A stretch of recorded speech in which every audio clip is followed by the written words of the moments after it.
Good evening.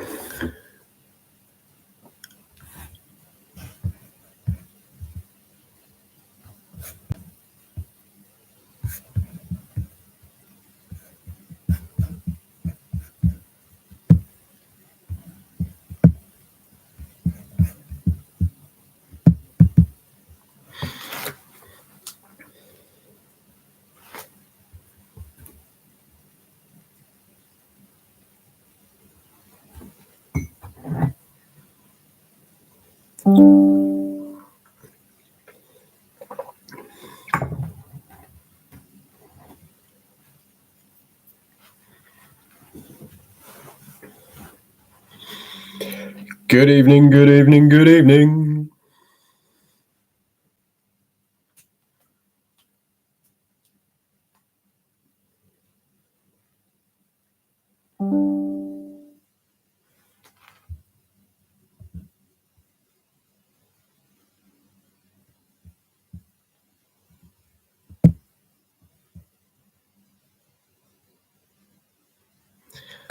Testing.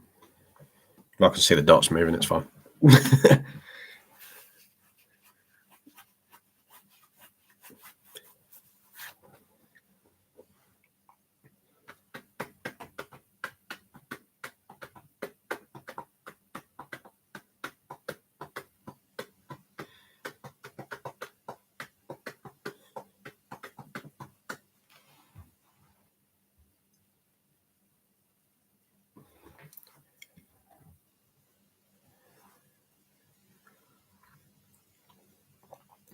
I can't see any chats coming through yet. Are the chats working?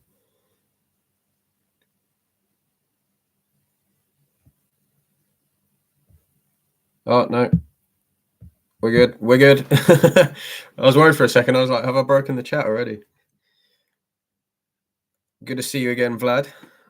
Hope your week's been good. My connection will be back to good in 10 minutes or so. It's cool. It's cool. Do your thing. Ava's here. Hi, Ava. Can you guys hear me good? I've got my new microphone plugged in. I just I tested it briefly, but I didn't know how it would do. Yes. Okay, cool. So we're good on the microphone front.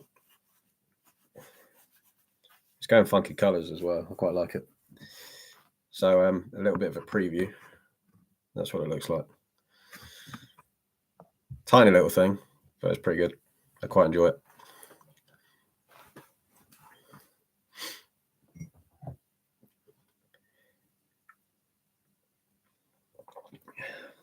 How's everybody's week been?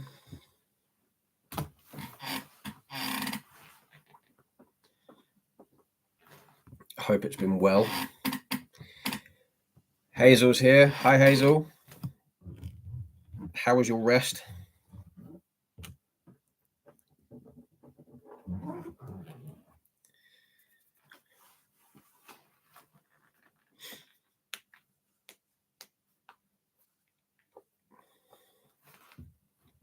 Now, if you see the door open randomly, by the way, that will probably be Odin, because he's still downstairs at the moment.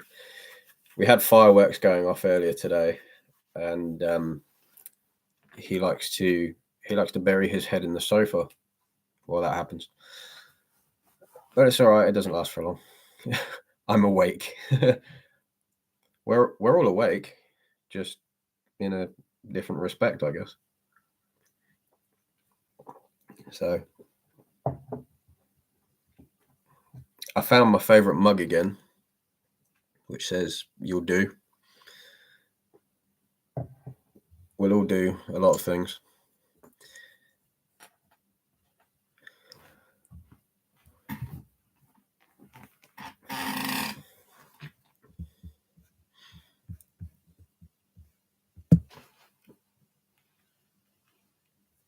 So how's your weeks? I want to know how everybody's week's been. How are we doing? What's new?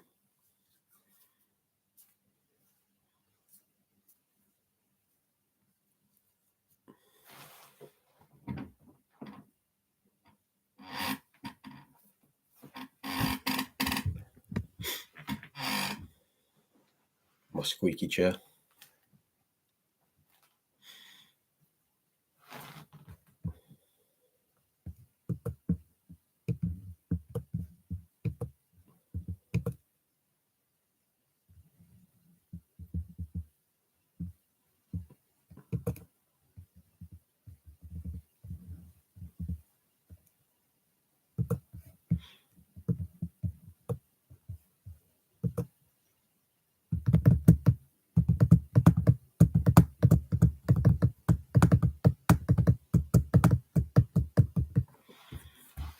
So I'm just going to do some notifications.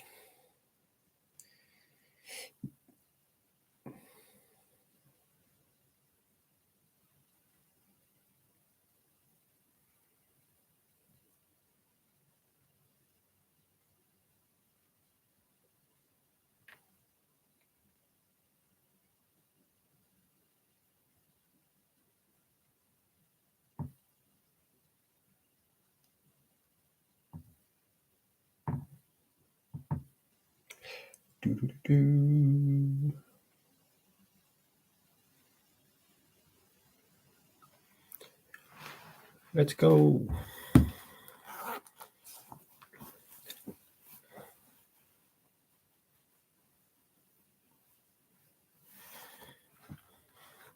Let's go. Let's go.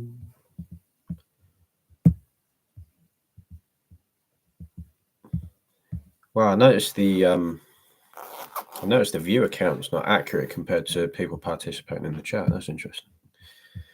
Very interesting.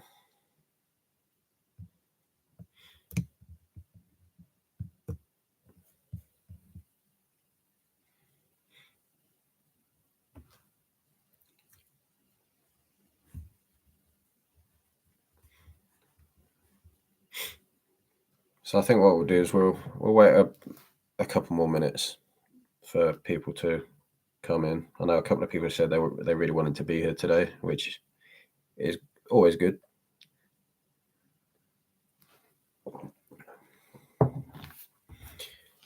And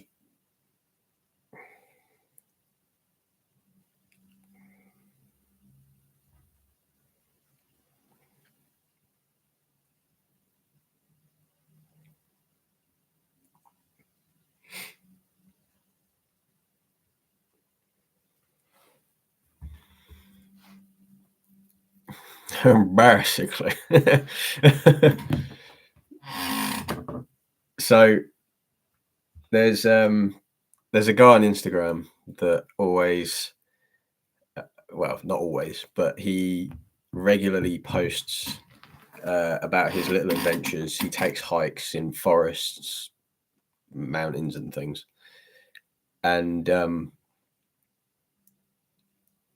he's got a few catchphrases. So quite a lot of the time he starts his videos with basically you've got to cross the river provided. I can't. What was his Instagram handle, Hazel? Throw it up on the chat. I think more people should follow him because he's just brilliant. He's just brilliant.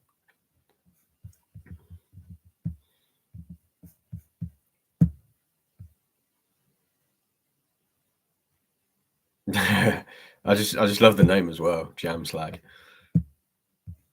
I suppose we better be careful how many times I say that on a live, just in case it gets moderated.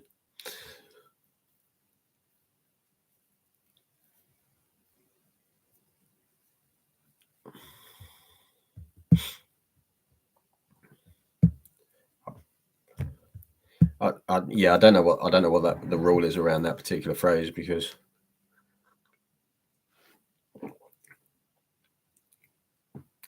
Hazel's got the Jaffa cakes.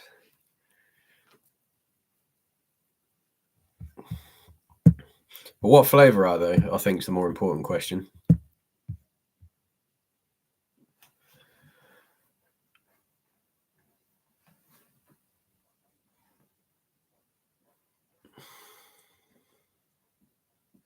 What flavour are they?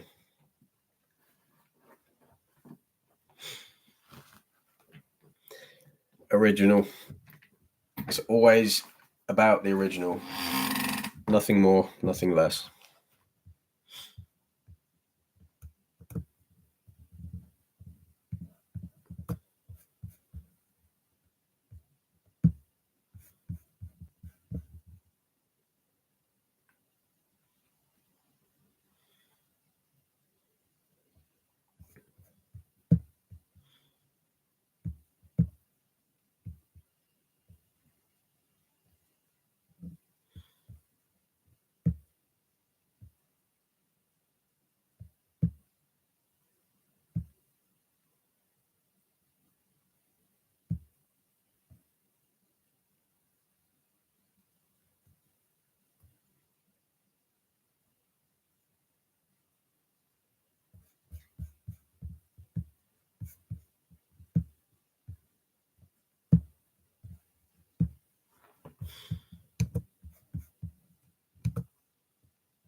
Let's go. Let's take that off. There we go.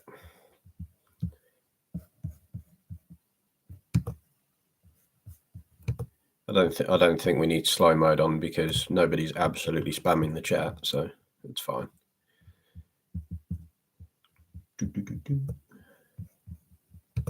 Okay.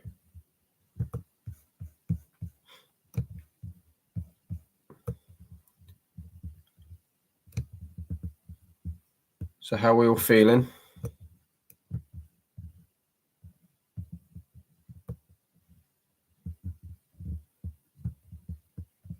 I'd imagine Hazel's happy now she's got Jaffa Cakes.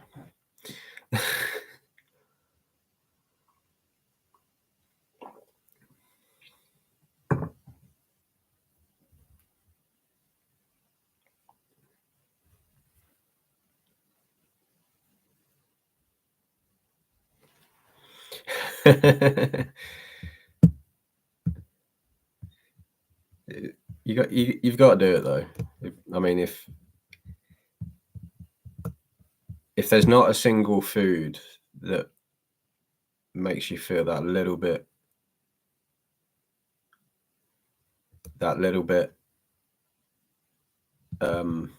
what's the word?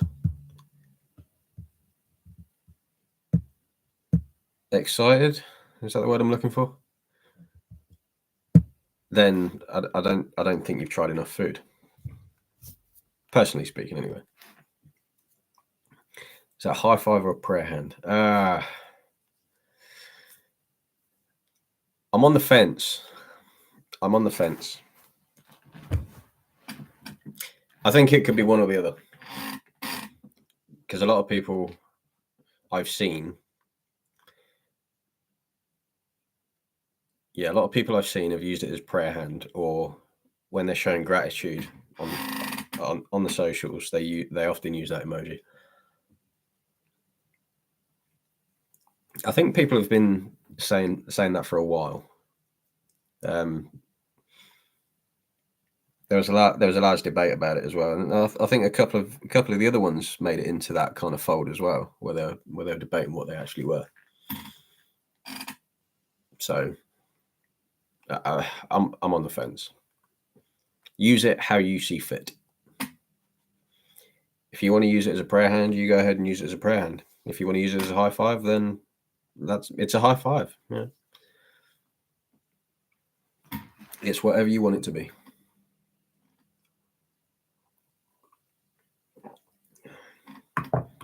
So I think next on the list might well be a webcamerino.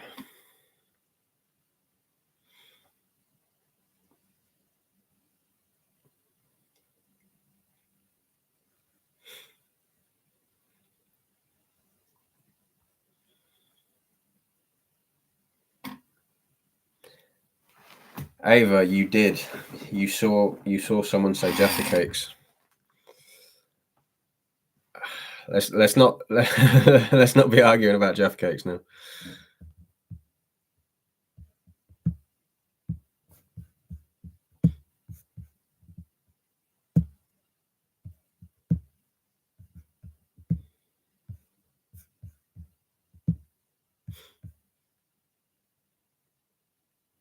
I'm not arguing. I'm asking where's mine.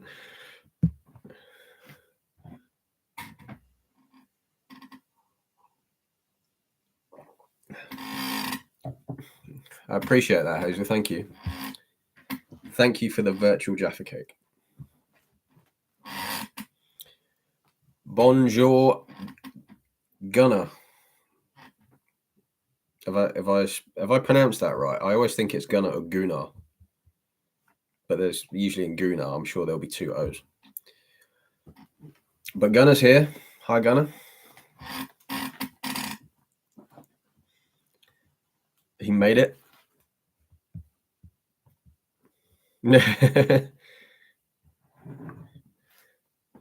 Good to see you. Good to see you. Thanks for joining. Sorry, I missed the I in joining. Thank you for joining, not joining. I English very well today.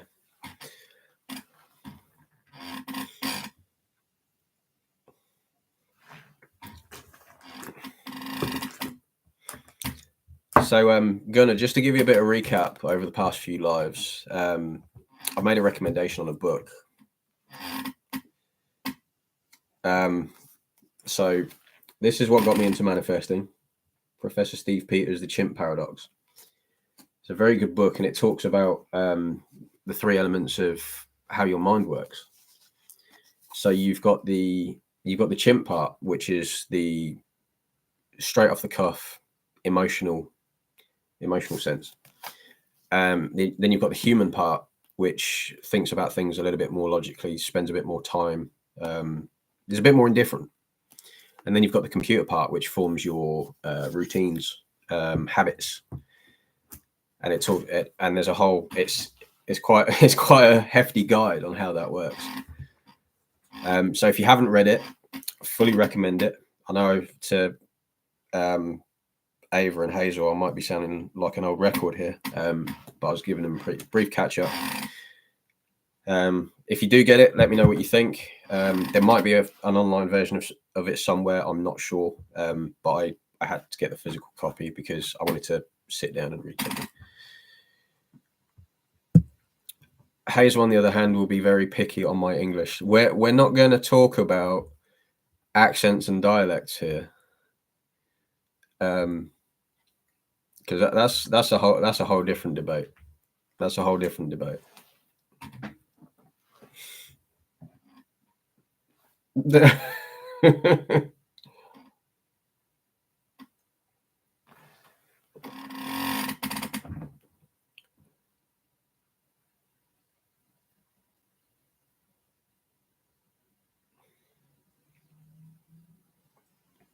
Okay.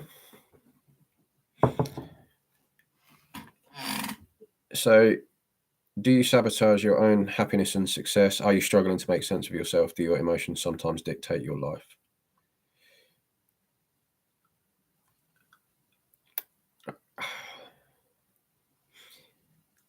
I think because you've answered yes to all three of those, Gunnar, my question to you is this. Why do you think that?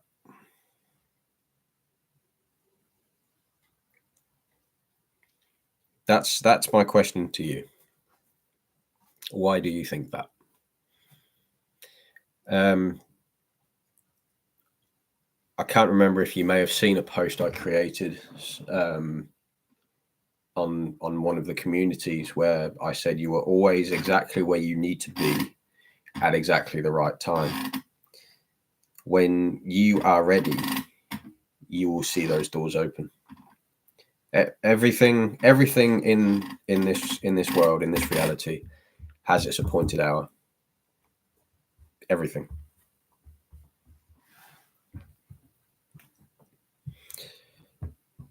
Vlad's connection is back. Finally can watch a video, not a PowerPoint presentation. Thanks for joining us again, Vlad.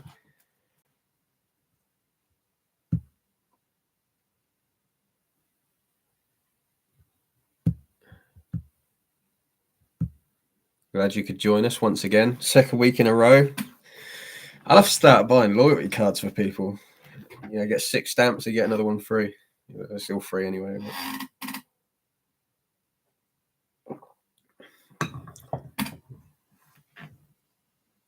Free coffee. If only. Sorry, I'm not Starbucks. I think you should say, I used to answer yes to those questions, now I choose otherwise. Yeah. I think an important thing to also note there, Gunnar, is when you see those questions, or when you hear those 3 questions that you previously answered yes to, how does that make you feel? You know, how do you feel when you see those questions? Not the answers, but the questions.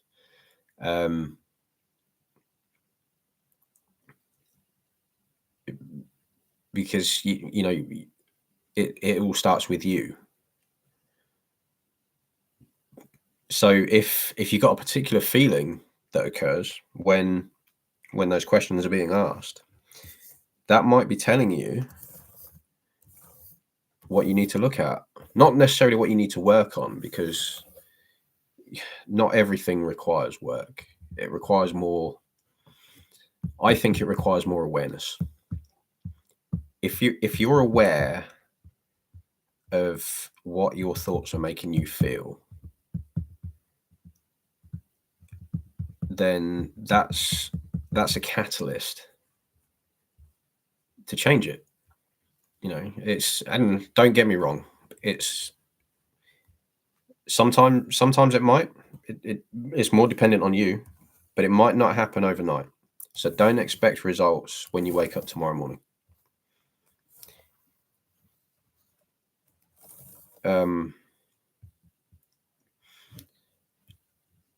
You know, it would be, I personally think it would be a fool's errand for me to tell you, you know, say otherwise 1,000 times before you go to sleep, and then by the time you wake up, you say, oh, I'm no longer sabotaging myself, or I no longer think that I'm dealing with things this way. You know, I don't expect that personally.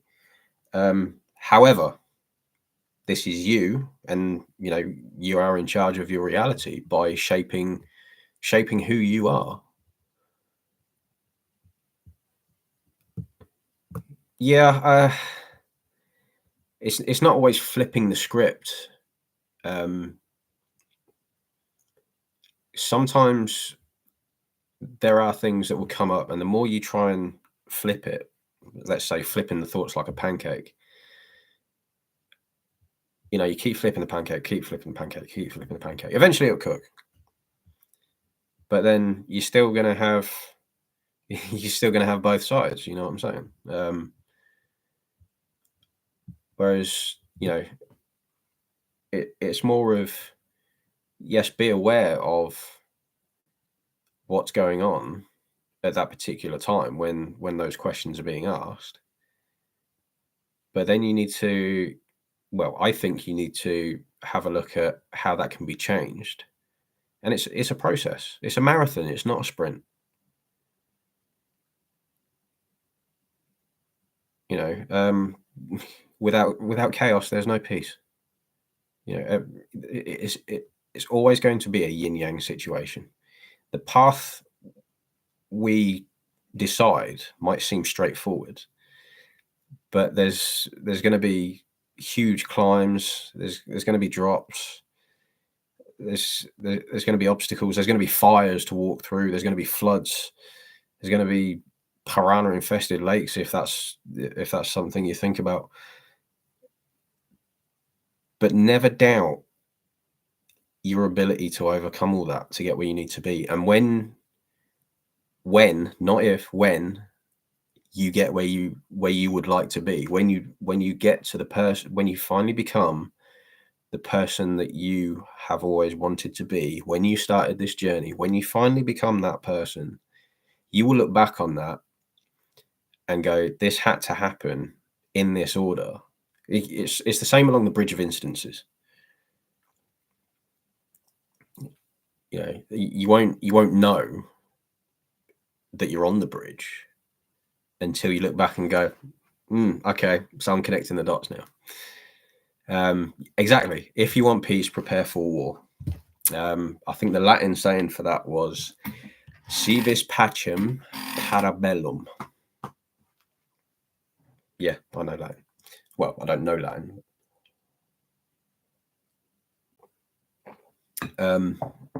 So yeah, parabellum means prepare for war. But yes, essentially, you know, if you wish to sleep, prepare to wake. You know, if you wish for warmth, prepare for cold.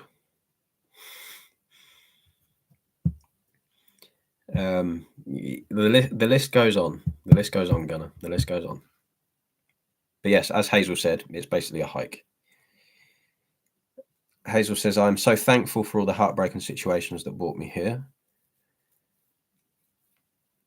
In time, we get to a point where we decide to wake up. I think we all get to a point where we decide that we no longer wish to be the person who we are at that particular time, and it's time for change. You know, and if you want it, if you want change that much, you'll find a way. Now, it's finding that way is it's no good looking outside and going, oh, where's this path I'm meant to walk down? Oh, it all seems the same as I walked yesterday. Just let it be. Just let it be. And I think that's the same for a lot of us. You know, so many people in the community find themselves on this journey because of a romantic disconnect, as it were. You know, there's a lot of people out there that are on SP journeys, and there are so many people, so many content creators, so many Facebook groups, so many Instagram pages that say, you know, it's possible. So, and I personally speaking, put a lot of my faith in what other people had told me. So because X amount of people told me it was possible, I thought to myself, it's got to be possible, you know. I suppose that kind of kickstarted it in a way, because then that taught me to then start believing in myself rather than what was going on out there. And you know, there are so many people that are on an SP journey. I must admit, for to start with, I thought I was going crazy. You know, I thought I was losing my sanity. But you know, it's happening. It's happening, and it's good to see. It's good to see that there are actually males out there that are on this journey as well. I think a lot of people don't pay much attention to that, but it's good to see, because it shows that you know, we all have that desire and that right, as we were. So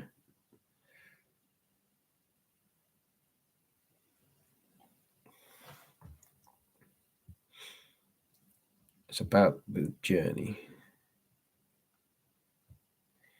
I'm still trying to get a good grasp on this stuff. Gunner, I'm gonna change that wording a little bit. You are getting a good grasp on this stuff. Do not get me wrong. When I started, I was exactly the same as you. I'm trying to understand this. I'm trying to work this out. it requires patience. It requires patience. And there's a little thing I like to call atomic habits, where if you find something that you don't necessarily enjoy doing, and then reward yourself with something that you enjoy doing, and then you'll find that gratitude comes in there as well. Try it. If it doesn't resonate with you, then don't continue. If it does, great, you're welcome. No, I'm joking. And I do appreciate that, like you say, sometimes feels too good to be true. I think because when the journey starts, a lot of us have spent so long on autopilot that, you know, this whole, oh, I can create my own reality. Sorry, my English is baddening up again. That's not even a word. Anyway, don't judge me. You know, it's a case of, oh, I can create my own reality. Nah, surely not. Surely not. That I think is the first hurdle. You know, believing enough that we can alter the course that we travel down, and that itself is it's a wonderful thing. You know. And that kind of it puts things into a whole different perspective. So I think it's more the conscious part of your mind just going, no, you can't do this, no, you can't do that, falling on the not so favourables, as it were. But you just have to trust your subconscious a bit more. That's what you got to do.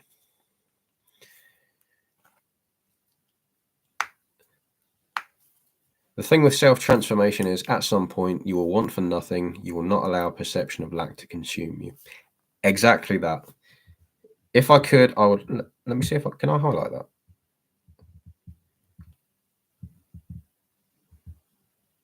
I'm going to pin that. I'm going to pin that message. And Ava's got a very, very good point. Because when you start to release the old you, let the old man die, you start to release the old you, and the new version of you comes into play, you'll find this, again, I'm drawing from personal experience, that certain decisions or certain choices similar to what you may have made before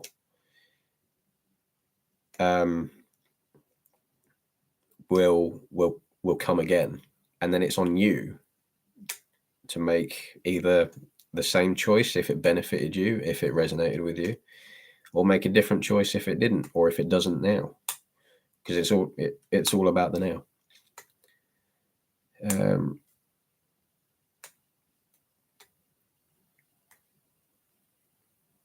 Hazel's got a very good point as well. The whole reason says too good to be true. There was a saying where a lot of people would tell me, I'm not sure if they told you as well, where they would say, if it's too good to be true, it usually is. If it seems too good to be true, it usually is. Nah, we're not going down that road. We're not going down that road anymore. If it seems too good to be true, then it's good enough to be true, and it will be true, and you deserve it to be true. That's the truth. How many times did I say true? It doesn't matter. Had some movement and stuff recently, so I keep heading forward. Congratulations. Always moving forward. Don't look back. You're not heading that way. Speed dial to the universe. Truth is relative. Absolutely.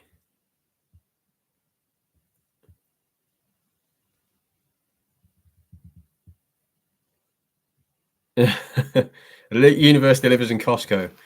Okay, so Gunnar's asked, would I be willing to share my story? Of course. You know, this is an open space. This is an open space, and I'd like to consider this a safe space too. So, if there's things that you're wanting to share, things that you're not sure of, any questions that you've got, ask. You know, Story time. Yeah, exactly. You know, anything you want to ask, do feel free. So let me take my hat off for this. So every Friday live, I'm going to wear a different hat. You'll see. You'll see. I've got enough hats for the next 6 months, I think. Anyway, story time. So don't let me ask questions. We'll be up 24 hours. If that's the case, Gunnar, that's the case. You know, if you're on a quest for knowledge, you know, anyone, I'm sure any one of us in this room can help you out. So what started manifestation for me? It started nearly 12 months ago, in fact. So I'm in comparison, I know they say comparison is the thief of joy, but by comparison, I'm not a seasoned veteran at this. I know what I know, and I don't what I don't. It was in fact an SP. So we disconnected. I don't like to say break up because that implies an end to something. And it was as a result of a manifestation, as it were. Only it wasn't one. Only I realised that when it actually came to, when the appointed hour arrived, it arrived in such a way that it wasn't favourable to me. And then it was at that point then that I was like, this isn't how I want. You know, this isn't how I want to be. This isn't the life I want to live. So I went to Beggar City. I was the mayor of Beggarsville for a good few months. I think a lot of people have been down that route. You know, when you try and force instead of flow, and you just sit there and think to yourself, you know, why are things getting worse? That was exactly what I had. I was in a huge state of lack, I'll admit. So I went to therapy. Did therapy for about 6 weeks, and it was at that point that I found the book I showed you earlier, and then became my quest for knowledge. I think, was it the Christmas last year, I had a light bulb moment, and I remember someone saying manifestation. So I went to Google, I went to Reddit, I went to Facebook, everything. I came across a lady called Noor Hibbard, who spoke about manifestation. One of the things I remember her saying, because I got one of her audiobooks, was imagine that there is a beam of light coming from your head to the universe. Now, with all the lack states, that light is currently a dark color. So by clearing that out, by, you know, getting better thoughts, as it were, better thoughts, better feelings, that light will brighten. Think of the electromagnetic spectrum, and you know, eventually what you want to do is make that light white. So that started that off, and I posted in the Facebook group that she had, and you know, I want to manifest a specific person, and I had a load of people jump on that, and they said, "Oh no, you can't manifest this specific person. You can just have a person with the same qualities." Right. So I was like, no. It didn't resonate with me very well. It didn't sit with me right. So I thought to myself, there's got to be more to it than this. So then again, supercharged my quest for knowledge. Although I do still hold that lady in high regard. She's a fantastic woman, and you know, she demonstrated that manifestation was a real thing, because at the time I was struggling to believe that I could do anything to change the reality I was currently in.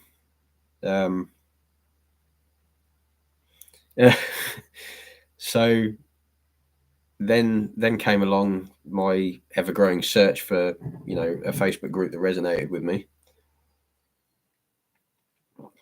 I came across a few. I started posting in them. There was loads of success stories that I saw. I got him back. Oh, I got him back. And then came along. I saw a post about manifestation buddies, or a group chat for manifestation. So I messaged the person that posted, and I said, I'm very new to this. What can you teach me? And this was where I learned to visualize. And then I got to reading again, and there was people doing robotic affirming. There was SATs, state akin to sleep, which I did a few times. Then there was scripting, which scripting wasn't my strong point. I can write, only not for very long, although I did have the writer's touch when I was a kid. I used to write like 9-page stories a lot for my English class. So I'm picking that back up again. So if you've got a notebook, do some scripting. Although it's usually best to do that when you're in a state of calm and peace, as it were, or even when you're feeling great. If you're in a state of lack or a state of fear or anything like that, it might be best to leave the notebook alone for a bit. And then I went back to this person that I buddied up with, and I said, what about affirming? Because I'd seen all kinds of different affirmations. I was doing a lot of copy pasta ones, and this lady had said to me, I don't do affirming. It makes me feel sick. So I wrote. I've probably still got these affirmations in my notes on my phone. I was reading them as many times as I could in the space of an evening. And on the drives to and from work, I probably looked like a crazy person by doing this. But I didn't care. I just didn't care.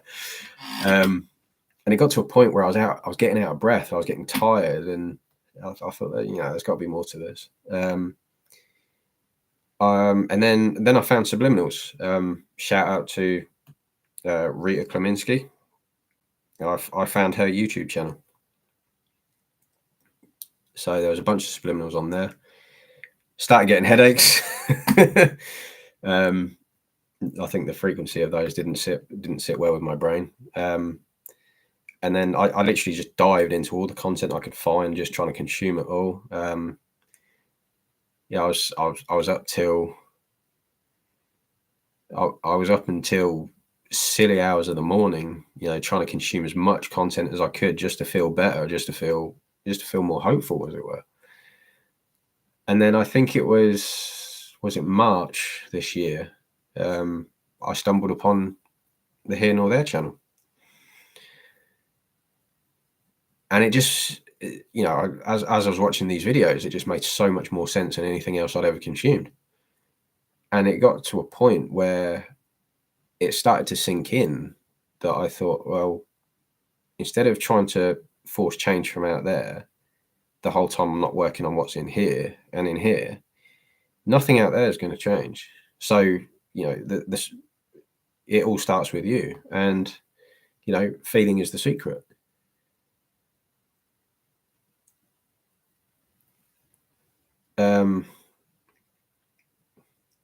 So yeah, that's what started that. And then, I've been doing it ever since, but I like to test things. So, I think my first success, as it were, back in January, I said to myself, I could do with a job with better culture. That would be good to have. And I just left it for a while, and fast forward 6 months, I'm now in a new job with a better culture. The pay is the same, but in fact, I save money because it's closer to home than the previous job was. So I spend less money in fuel. I'm a lot busier. There's a lot more to it, and I got Employee of the Month last month. Hey Alexis, how are you doing? If as you just got in, I'm currently sharing my manifestation story of how I started, because Gunnar asked. So then came, obviously then came the job. So it was then I thought, oh, this actually works. Manifestation's a thing. All because I started not forcing myself, but allowing myself to feel good about the possibilities for a solid 3 months.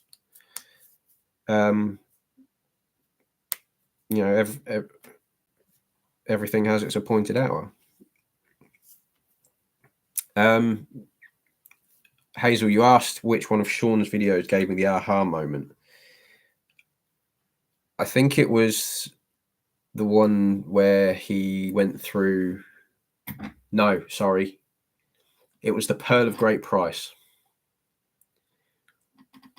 He did a video on the Pearl of Great Price. I think I watched about 4 or 5 videos on that. But it was how it came across. It was, anything that you believed in outside, sell it. Sell it. I was like, okay, so I need to sell everything I believe in, and that's what I did. And it took a while. It took a while, because I'd allowed myself to be programmed by so many other things around me, so many things outside of myself, that I just went, I said to myself, this is hard. It's simple, but it's not easy. So yeah, here I am. Fast forward another few months, and I've got a YouTube channel. Starting off small, but we move. Coaching, part of a huge community. I've met so many people. I speak to so many people from all around the world, which is absolutely fantastic. The people I speak to are absolutely brilliant as well. And it's like I've gained a second family, really, as aside of my own. And long may it continue. I always look forward to looking at the little chats and things when I'm on my breaks at work and seeing how people are doing, because at the end of the day, we are human. We are spiritual beings having a human experience, energetic beings having a human experience. So part of that experience is looking forward to things.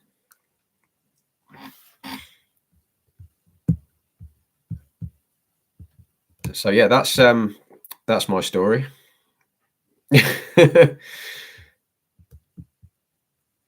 It's been a hell of a ride so far, but most of it I've enjoyed.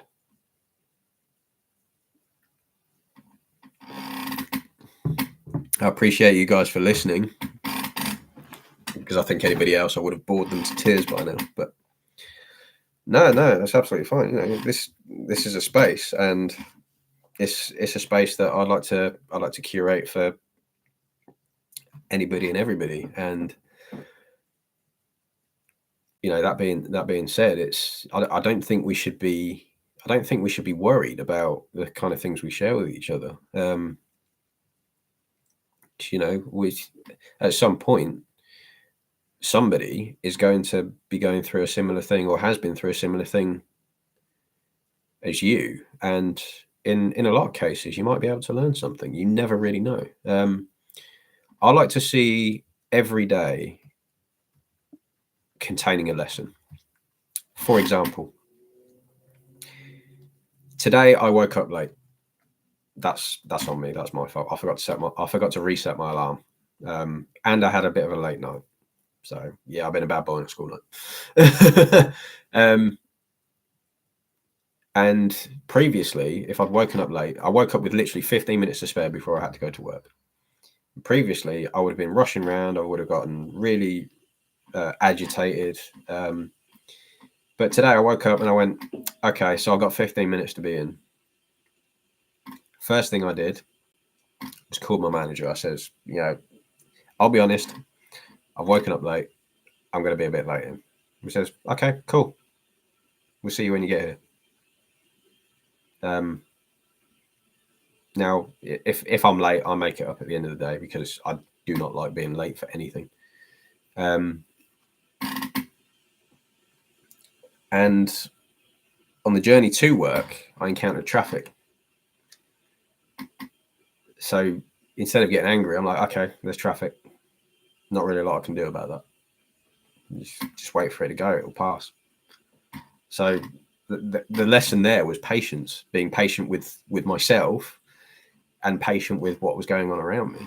And, I got to work safe. And, I did my day. And then I came home. I came home safe as houses. Nothing happened to me. Nothing happened to anybody else that I know of. And, I can eat, I can sleep, I can drink, I can talk. I'm here talking to you guys. So thankful for that.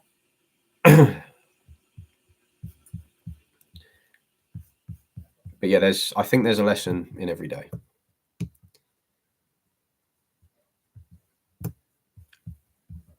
The best thing is noticing yourself react differently to everything. Absolutely, because it shows that transformation and all the, I say work, all the decisions you've put in along the way. It shows that they've counted for something. Shout out to Alexis. If I haven't said hello to you already, I do apologize. I've forgotten. Big love to Alexis. She's always showing love to everybody. She's got love in abundance, that woman.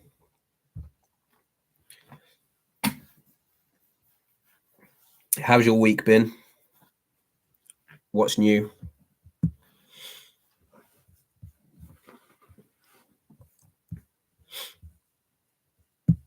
I appreciate that, Gunnar. Thank you very much. I think this is the first time I've actually shared the story in an open space, but yeah.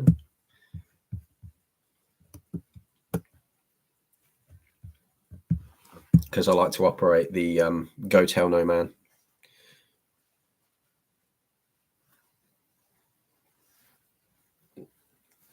Vlad, this gave me an idea. I keep lists of good experiences and successes. Adding a list of life lessons will be very valuable. Thanks. I'm glad you think so, Vlad. Thank you very much. I love how you've kept a list of good experiences and successes, because that will also teach you a bit more about gratitude as well. There's a saying that I heard from a tarot reader. In fact, I forgot to add that. I forgot to mention that part of my story. I went to a tarot reader just before Christmas. Asked completely the wrong question. And she said to me, an attitude of gratitude will maximize your magnitude. And I have used that so many times since then. Anybody that talks about gratitude, that's the first thing I say to them.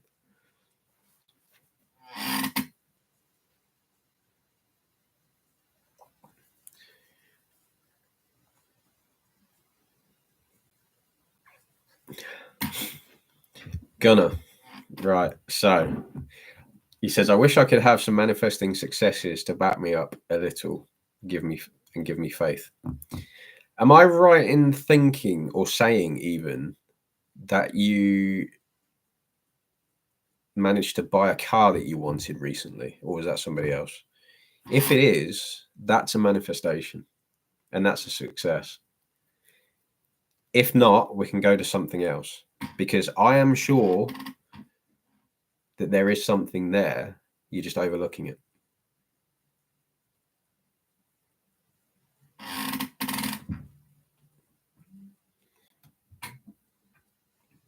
See?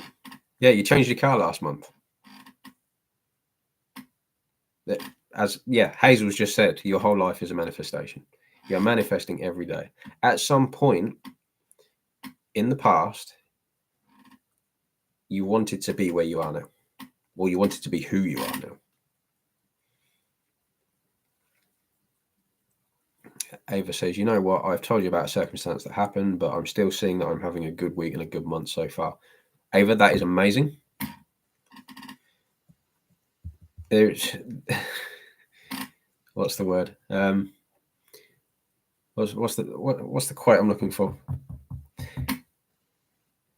Even the clouds will have sun behind them.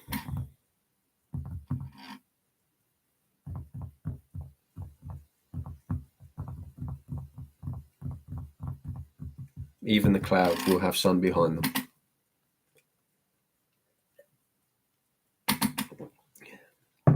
Exactly. Conscious manifestation. Okay. Right. So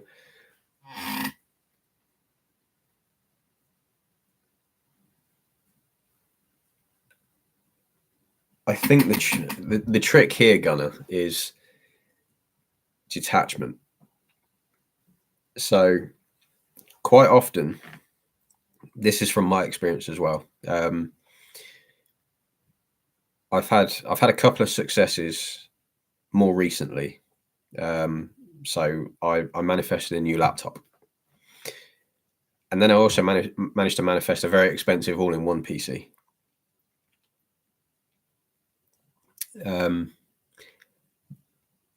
A lot of the paradoxical trick here is to detach. Sometimes even forget about it,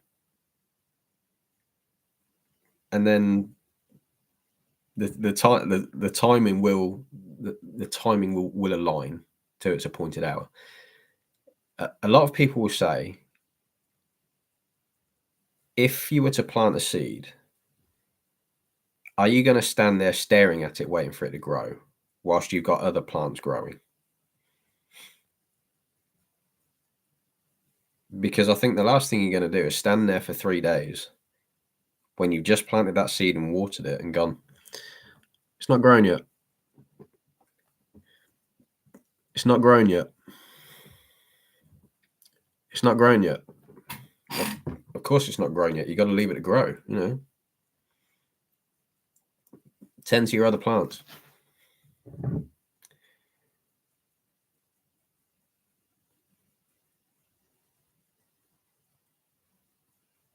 See, Hazel's got a prime example there.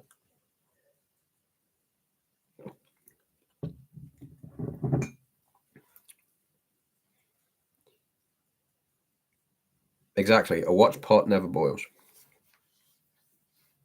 A watched pot never boils. You know, if you've got cake in the oven and you know it needs to be in there, let's say an hour. It probably doesn't need to be an hour, but this is just an example. Are you going to stand in front of the oven for an hour with nothing else happening, bar the heat going around inside this oven, and go, oh yeah, it's cooking. Yeah, it's cooking. Yeah, it's cooking. Yeah, it's cooking. Or are you going to go off and do something else? Yeah, just go off and do what you need to do and then come back in an hour. It'll be fine. You know, it's not going to burn after 45 minutes. You know what I'm saying? And if it does burn, just make another cake.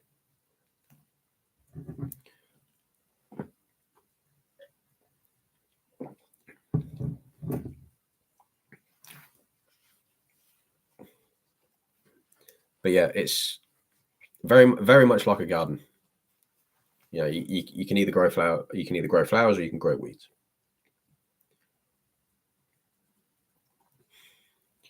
It was just an example, Ava. I'm not sure of any. I can't remember how long cakes take to bake because I haven't baked a cake since I was about 12 years old, and we're going back a while.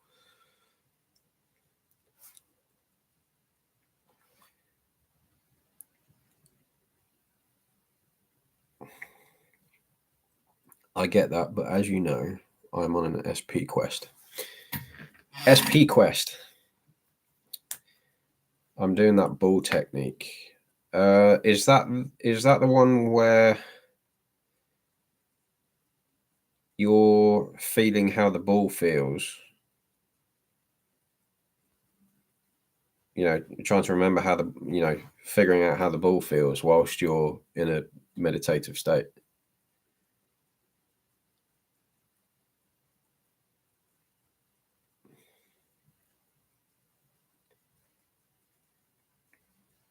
Okay.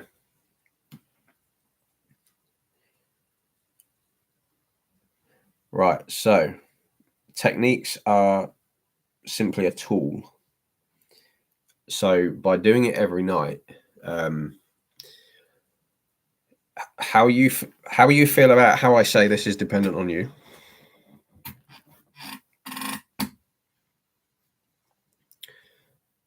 But I think by doing a technique every single night is a form of hyperfocusing. So if you're heavily focusing on getting something and doing these techniques every single night for eternity, it may well, it might not get to a point where you wake up one morning and go, I've been doing this for the last 200 days. Where's my rose?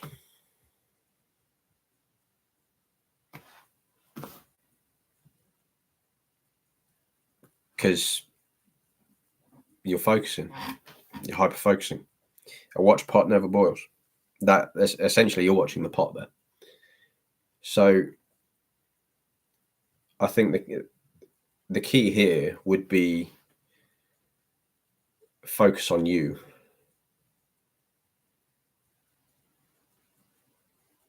Focus on you. So do what makes you feel good, because when you've got what makes you feel good, when you're doing what you feels good, you will attract what fits into that, because you attract what you are. So if you're pushing love out there, love comes back to you with interest. With interest. Imagine it like you're the bank and they're paying you back the loan.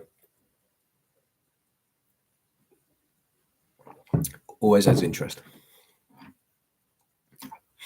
200 days rookie numbers. That's how long. That's roughly how long a rose takes to grow there, Vlad. That's why I use that number. That's why I said I've been doing this for 200 days. Where's my rose?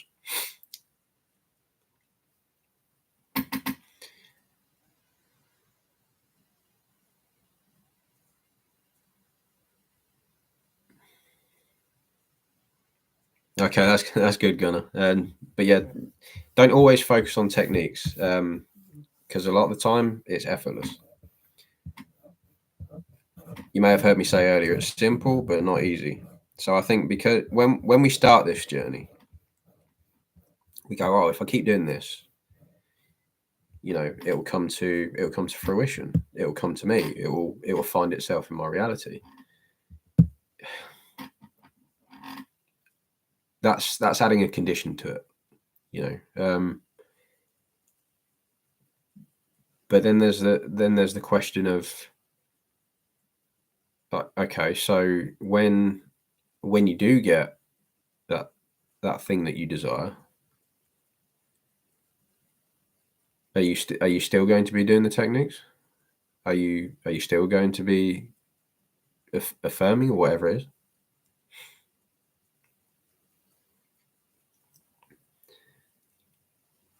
So there comes a point where, don't get me wrong, the techniques are good and they can and they will supercharge things. Visualization is the easiest one. Spend 5 to 7 seconds visualizing the end.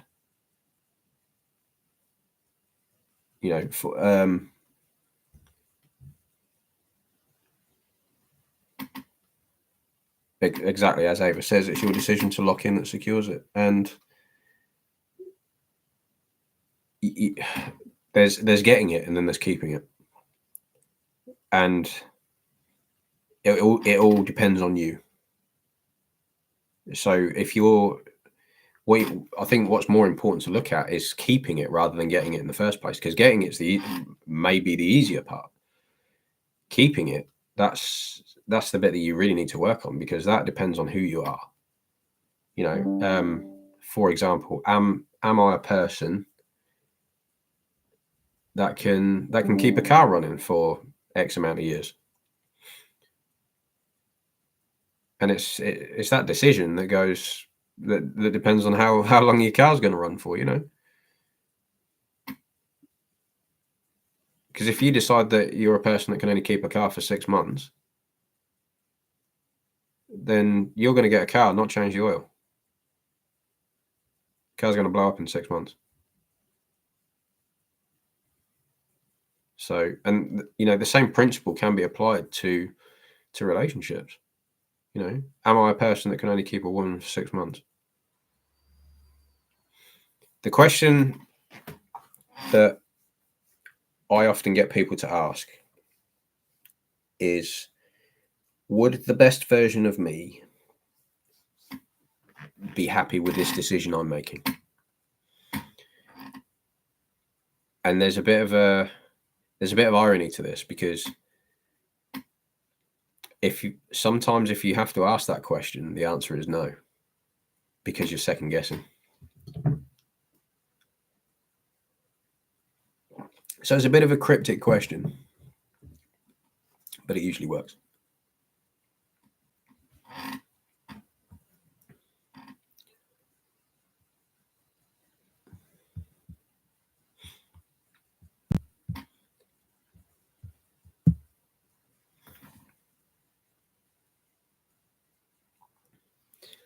Exactly. The trick is not to fall over, but to catch yourself when you fall. There, you could go out tomorrow and trip over your shoelace.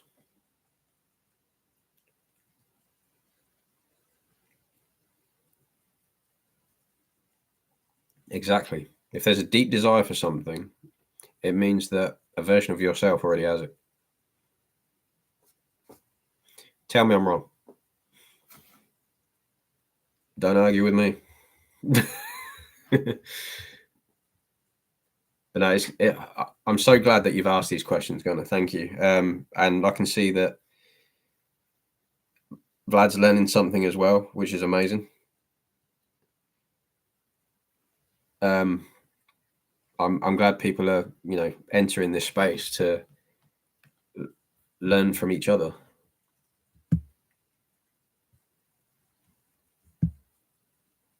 Honestly, Gunnar, go ahead. Ask millions of questions.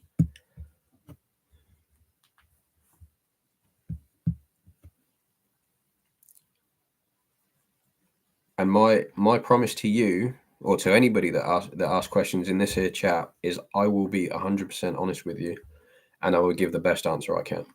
You have my attention. You have my intention.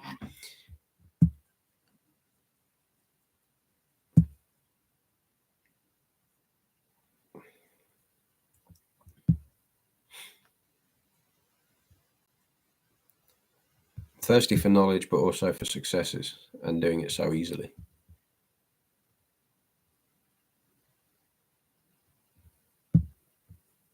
I think the more important thing to focus on is, well, not focus on, but the more important thing to concern yourself with is the fact it will happen at the appointed time. Neville himself had said everything has its appointed hour. So just because you haven't seen it now does not mean you will not see it. Just because the sun sets does not mean it will rise again. It won't rise again. So, as Hazel said, focus on being whole and content with yourself. So you need to reach a point. Well, it's good to reach a point, not that you need, whether you need to or not depends on you. So I shouldn't really say you need to. But the best point to be in is the point where you go, okay, I'm good with it. I'm good without it. Doesn't matter.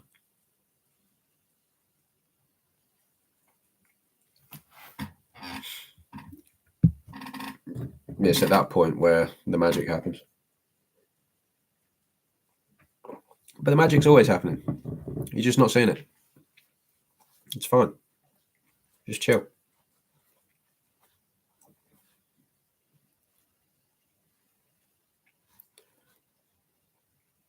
Okay, he's got that bit. Awesome. Yeah, be the magic man. Be the magical man.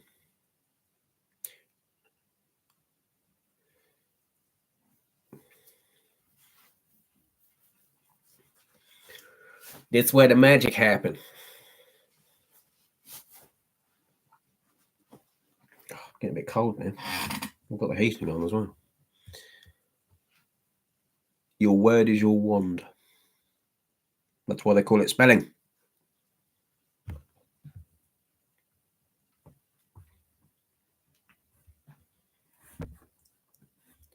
God, we've been cutting this for over an hour now. That's brilliant. What was the record time from the last live? Does anyone remember? Were we on 2 hours?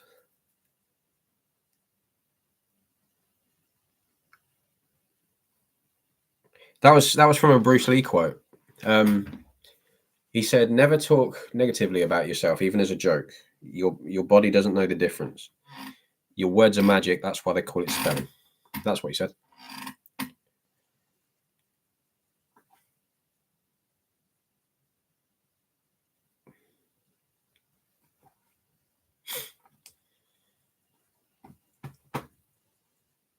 That quote has changed my life.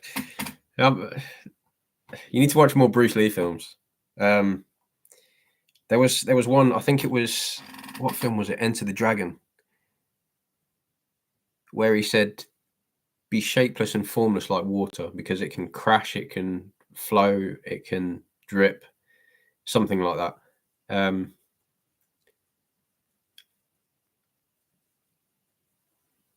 And it just made so much sense. And there was, and in that same scene, he says, you become so worried about how to win without knowing how to truly lose. So it's a hard balance. It needs to be balance. Everything has balance. You'll probably have a not so great day one day, depending on how you see it, and then the day after that will be the best. That might be the best day you've ever had. There is good in every day. I think the best thing to do the moment you wake up is go, "Today's a good day," or "Today's a great day." Start your day off like that. There's so many people I know that wake up and go, "Oh, I'm so tired. Oh, I don't want to do today." And it's like, well, you just set yourself up now, haven't you? Sean's here. Sean has entered the building. Thanks for joining, Sean. I literally just saw that and I went, "Oh, here we go." But yeah, it's good. I think people need to wake up every morning and just go, "You know what? Today's a great day." I did that for a while, and that changed my life. No, it's a party. We're partying today.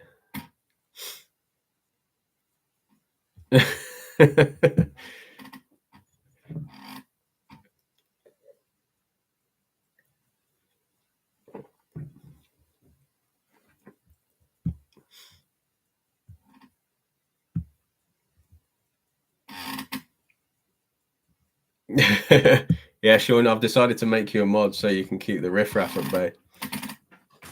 So Hazel, be on your best behavior, please. I'm joking. It's fine.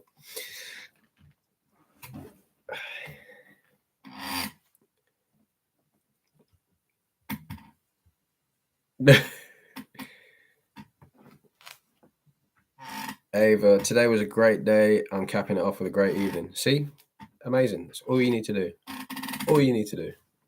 So, feel good, look good, be good. Well, you don't always have to be good, but try and be good. She was trying to call me out for my English earlier, so we're not going to go into the whole accents and dialects thing. Not yet, anyway. Gunner's taken a 4-day weekend. I need one of those 4-day weekends that people tell me about. Like,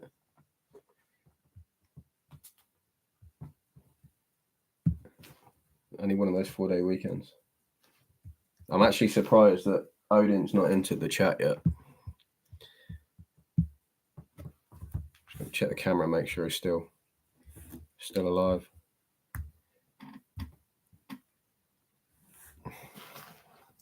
I made potato leek soup last night. Oh, potato leek soup. That sounds good. That sounds good. I like that.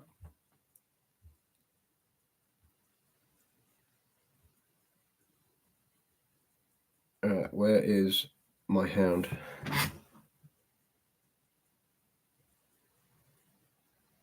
Oh boy, he's in the kitchen. 2 seconds. I'm going to retrieve my dog. Odin. Come on. Come on, buddy. Here he is. Bye, Felicia.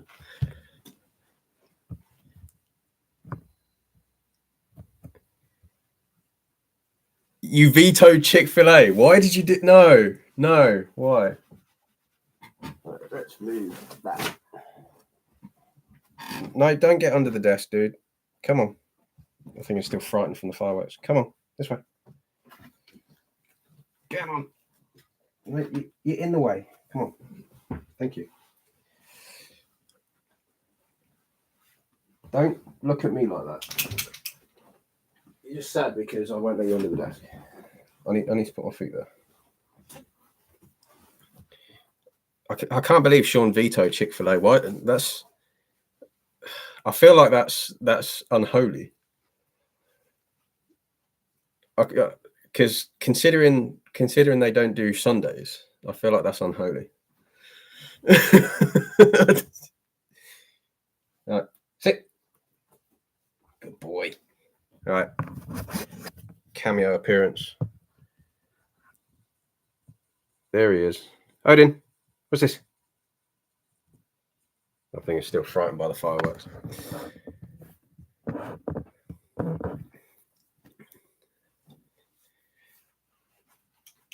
Yeah, he's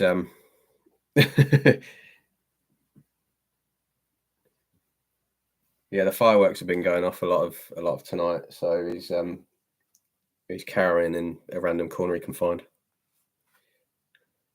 So we had November the 5th was Guy Fawkes night. So basically we celebrated a guy that tried to blow up Parliament by using the very things that he tried to use to blow up Parliament.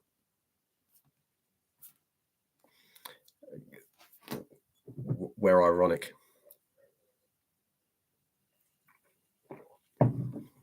I find it quite funny. Hazel doesn't know what Chick-fil-A is. So it's am I right in saying it's a chicken takeout type thing? So you know, like how we have KFC, they've got Chick-fil-A. They have KFC out there as well, but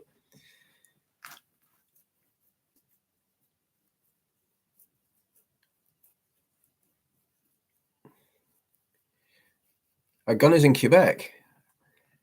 Interesting story. I've got family in Quebec.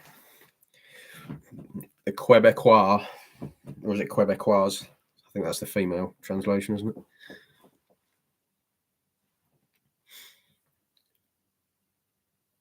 Yeah, I've got family out in Montreal. I need to go back out there at some point. Do some traveling.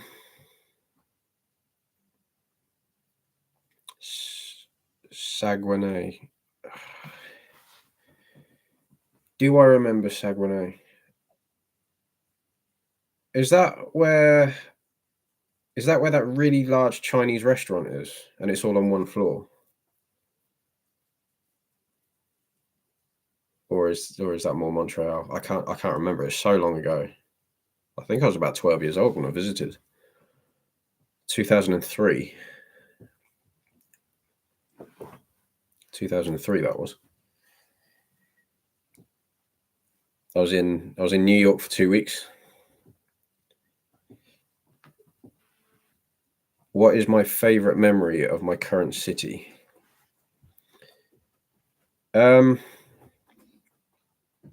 Truth be told, I haven't been here very long. I've been living in this place for 4 years.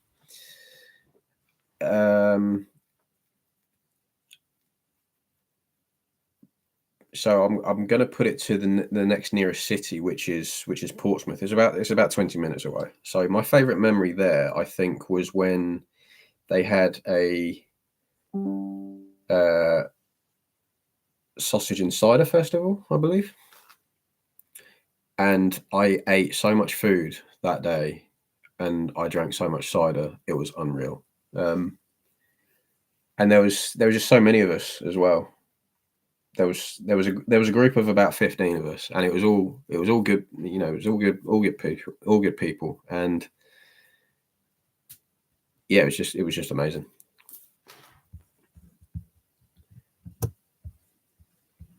So I think that's my favorite one. Aside from that, it would have been the first Christmas market I attended. They did ice skating as well.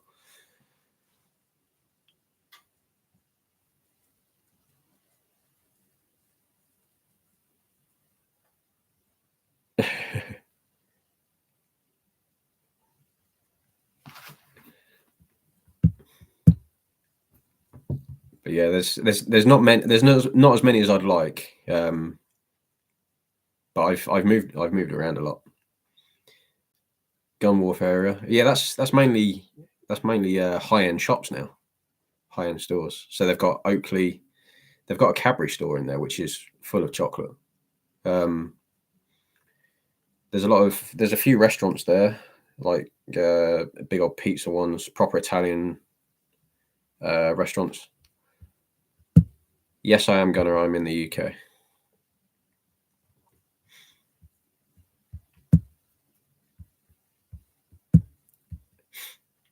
I'm British.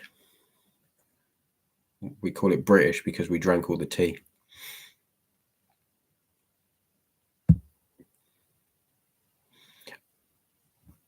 I think everybody needs to come to the UK.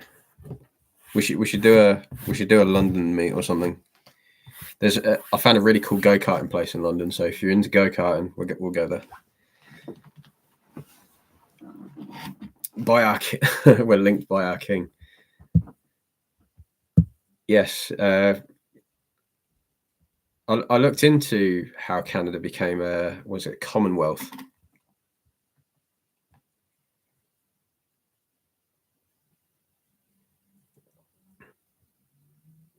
For king and country, for the empire.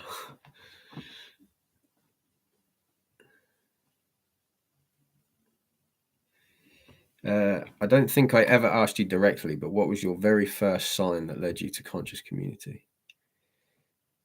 Funny you should ask that, Sean, because I think it was about 10 minutes before you arrived. I was actually sharing my story with Gunnar here because he asked, you know, how it came to be. So I'll repeat it. It's fine. You know, this is a space. This is a good space. And so yeah, the first sign I think was when I realized that that you know the person I was at the time was not who I wanted to be, and it wasn't the reality I wanted to be in as such.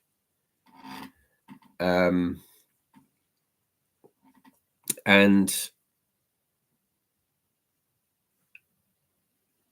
I think it was a lot. There was a lot of desperation. As I said to Gunnar, I was probably the mayor of Beggarsville for a bit, and I went down the route of. I forgot to share this earlier. I went down the route of get your ex back videos, and I spent money on these things. I spent a lot of money on these things, and I think the first sign was during one of these videos that this guy had created. He mentioned Ho'oponopono. So I looked into that, and then I sort of connected a few dots, because about 6 months prior, someone mentioned the word manifestation to me, and I went, what is that? And then it all started from there. I just found myself snowballing into trying to gather as much information as I possibly could. And here I am. Here I am. So yeah, that was the first sign, I think, because and then I got into, and then I had a tarot reading. As I said earlier, I can't remember what the guy's name was. I can't even remember what the company was called, because he had a company.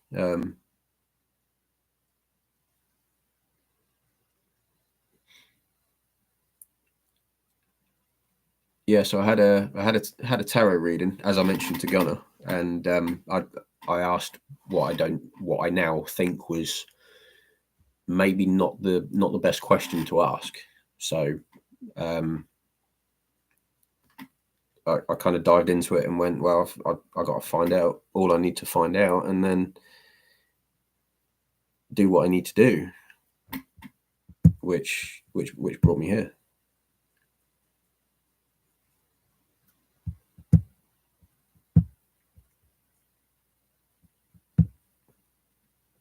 Let me see if I can quickly find, because I started off with these YouTube videos.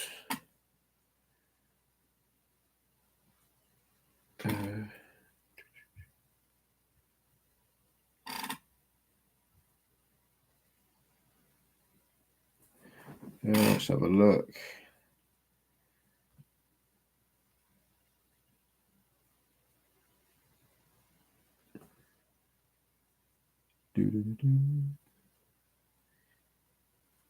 No, my search history does not go back that far, unfortunately.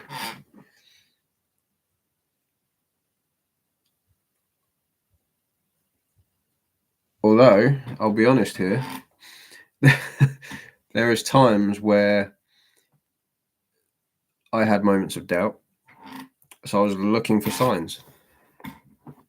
And, signs don't follow, they proceed. Signs follow, they do not proceed.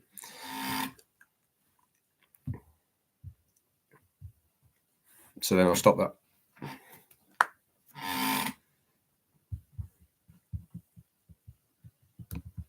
And I think it was, as I was saying earlier, got to about March time, and then the first Here Nor There video I watched was the Pearl of Great Price. It was on the Pearl of Great Price. I think I had to watch that video 3 times, and I sort of sat there and went, so I've got to sell everything I own. Like, everything that is in this house has got to be sold. I even stared at eBay and went, I'm gonna have to start all over again.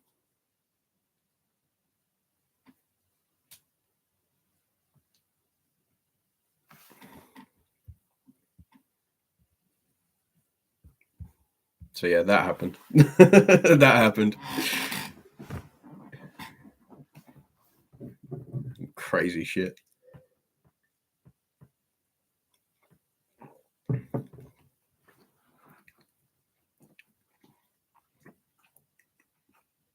But the one constant has been the most attention-seeking dog I have ever owned in my life. Hey, buddy.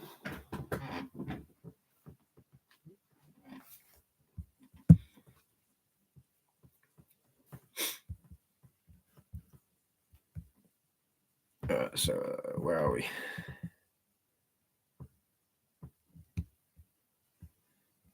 I think I've missed a few comments.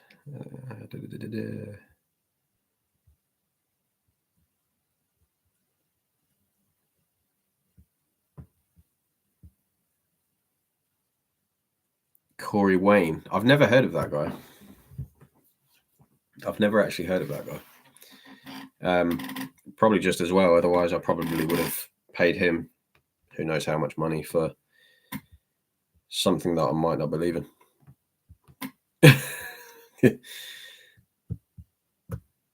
Oh, there was so many. I even had a lengthy phone call with these people as well, and see if I can go through my emails.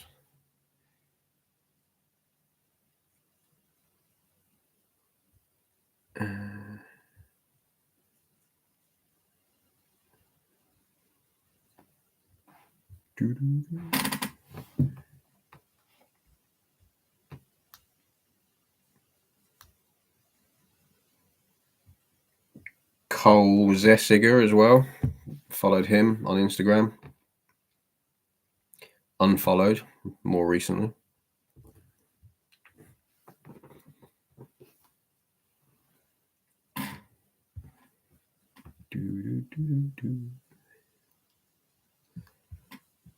I always wonder how people find us creators and what they were doing when they did. Yeah, it was like I was saying earlier. I think a lot of us are in agreement where a number of people on the journey of manifestation, as it were, or conscious creation, are in it because of a disconnect from a significant other of sorts. And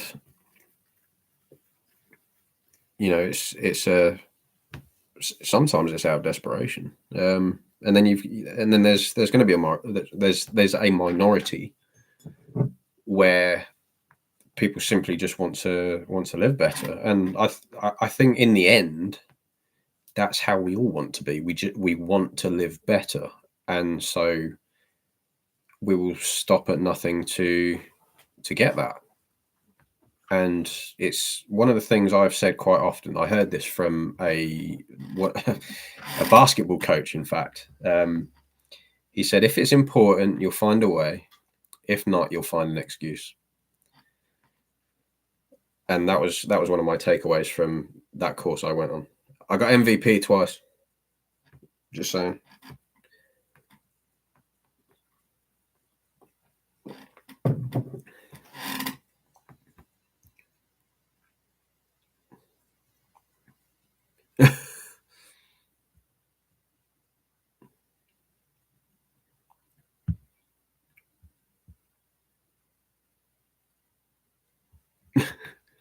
I often wonder how people are going to find this channel in the future. But at the same time, I don't think that's my main concern. I think my main concern is who's going to benefit from it. You know, how will they benefit from it? I've received a number of really, really nice messages from a number of people that I've met through the communities already.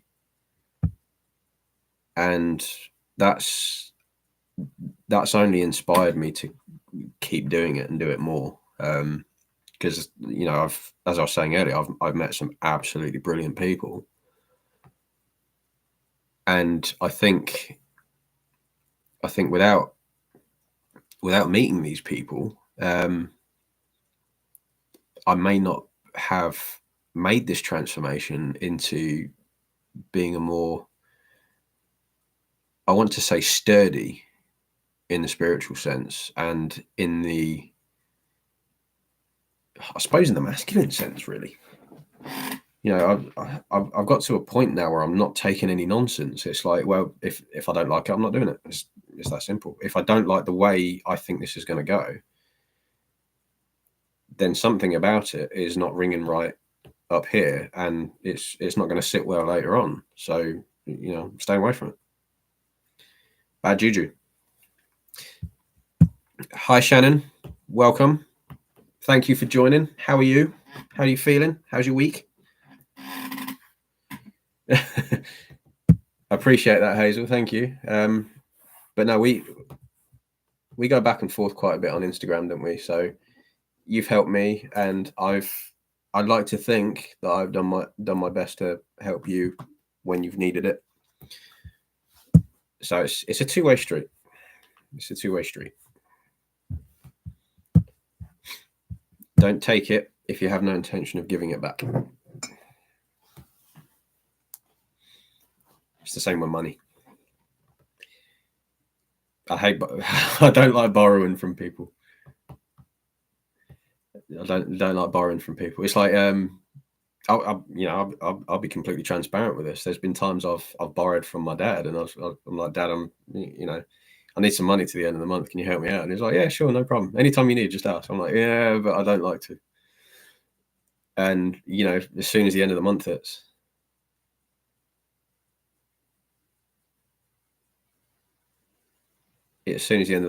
that money's straight back in his account. I was like, right, I don't want to deal with that anymore. Just take it. So, good. In the US, East Coast. Awesome. Learned a view from HNT. We've got a celebrity guest.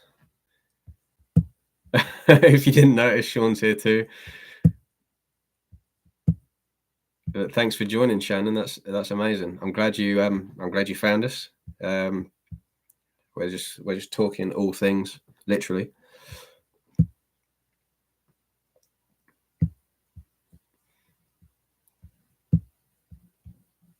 But yeah, if have a look around the channel if you feel like it. If you don't, that's fine. I'm happy either way. I'm probably going to do another recording this weekend because I've got the takeaway from the last live to do. It's still in my notes somewhere. I screenshotted it. I don't know why I'm pointing because you guys can't see it.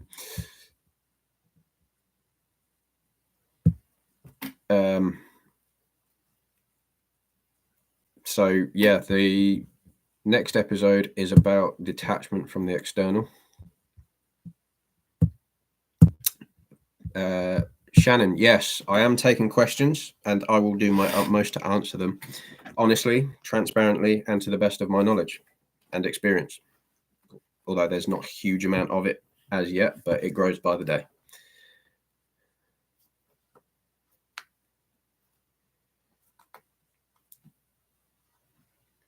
Sean's also got a question. Fire the questions. Fire the questions. Fire the questions. I don't think I can call this a Q&A if I'm not willing to answer questions. So.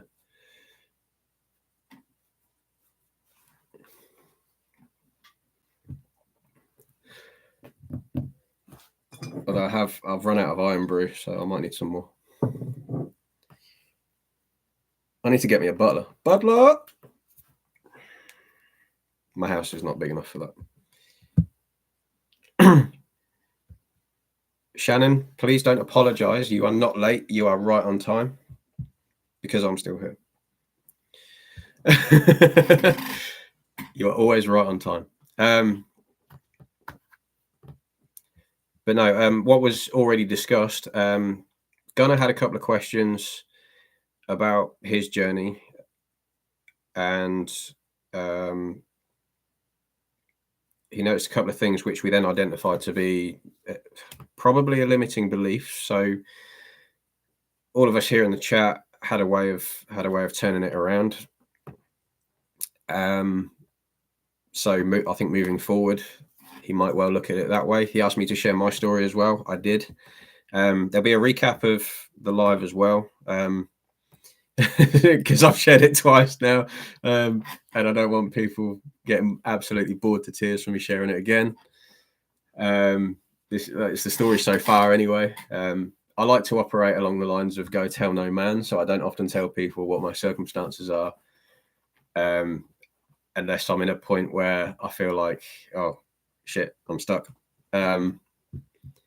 So I think with like-minded people, it's always good to get a little bit of a different perspective. It's just a simple case of, how would you look at this? and I've done that to a few people, Sean included. Cannot thank Sean enough for his help with everything I've asked him. It's been absolutely amazing. And I honestly do not think that I would have got where I am today in this space, talking to you people, without all of those people I've spoken to. So that is amazing. Hazel's run out of Jaffa cakes and snacks. You need to go to the shop. Now, I think every creator has their thing. I think mine is subs or perhaps subconscious programming. What do you intend to be your primary message, or what do you want your channel to be known for? I wanted to focus more on emotional regulation. It's something that wasn't my strong point. And as time passes, I learn to be more mature with it. And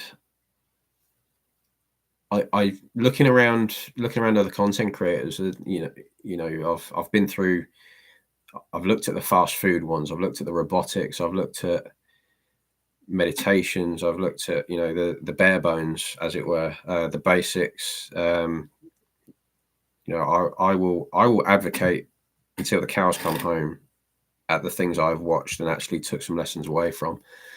The likes of Rita Kaminsky, Bashar.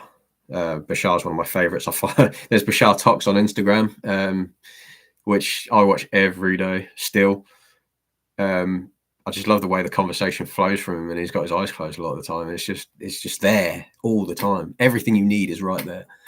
And it just flows. It's amazing. That the man's a genius. So when I say emotional regulation or emotional intelligence, as it were, it's seeing what emotions come up and recognizing them in a certain way to a point where, let's take fear, for example, where sometimes, if not a lot of the time, the fear you feel is the same kind of fear that you get when something dangerous is about to happen. Let's say, for example, a huge bill's just come out and you've lost all your money. You don't know how you're going to eat. You get that same kind of fear, and it sits right there.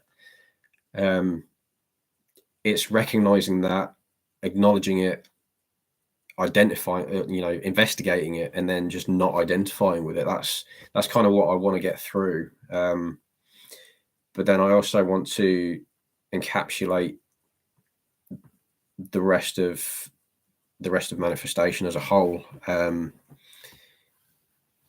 But the big ones for me are the secrecy element, the detachment element, and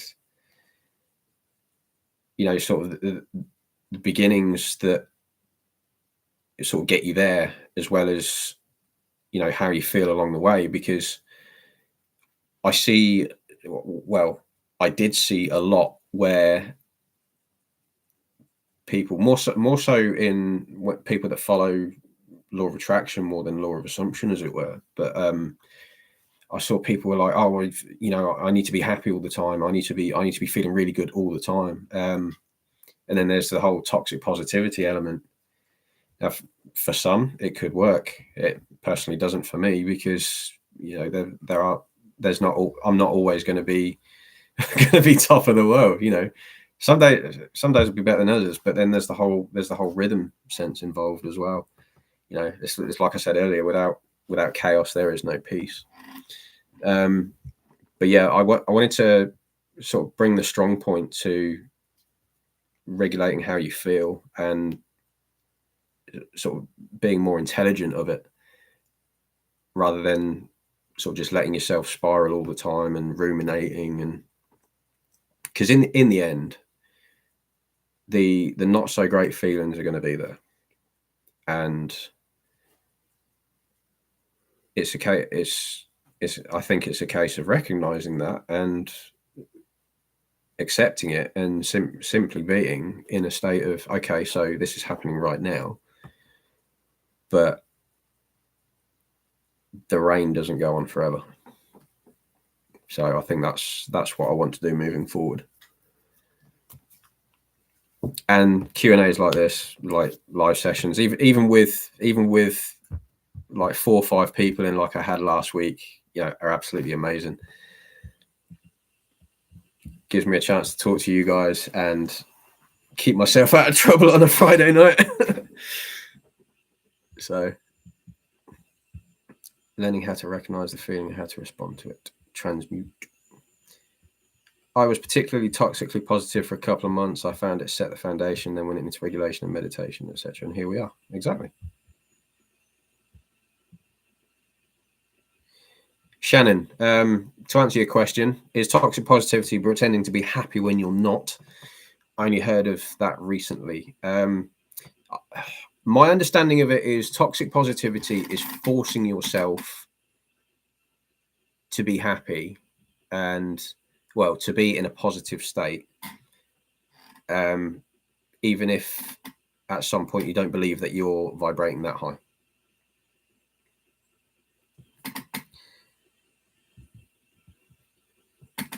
Vlad says emotional intelligence goes hand in hand with a state of consciousness and vibrational reality for me. Fascinating stuff. Learning the value of fear, anger, sadness as well. Vlad, that is amazing stuff. I am really glad to see how well you're progressing with this whole thing. We've only spoken a couple of times, and I've seen your messages and things like that. And but it's the same as everybody. You're getting on so well, even if you don't feel like it sometimes. Like I personally kind of take a sit back and go, this person's going to get here, this person's going to go up there.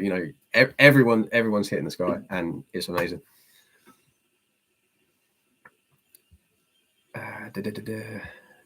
Wani, wow, welcome. Thanks for joining.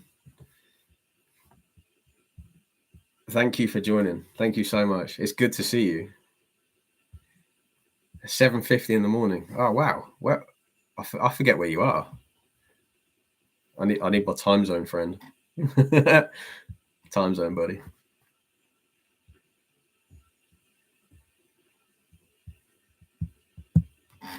Sean says, let's get 15 people in here. Oh no. I say oh no because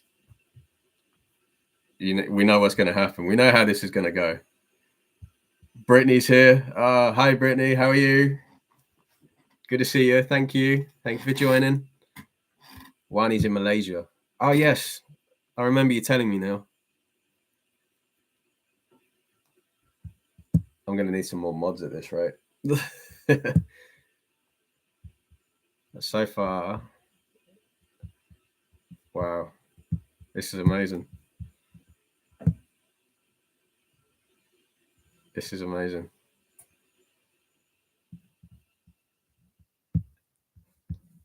I'm wow. Like I'm at 9 people right now, and this, yeah, I'm almost emotional. Wow. Thank you all so much. Honestly, this is amazing.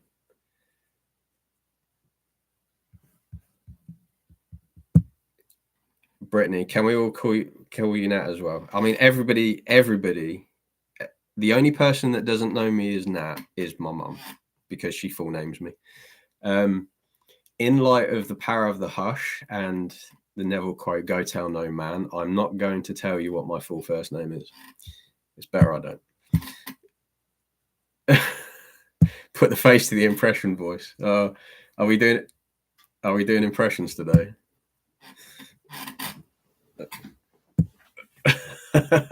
Wow, this is amazing. I'm so grateful for you all, honestly.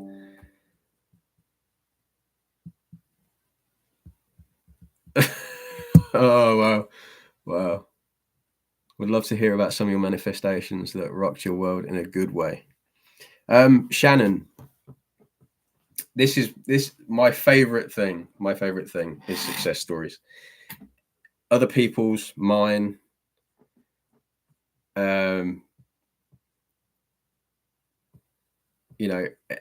I see a success story on in this kind of community, I think if you can do it, I know I can too. And yeah, so anyway, I digress. I waffle. So more recently, I've had 2 success stories. So I'll give you a bit of a backstory. I think I've had 3 that I've known about this year.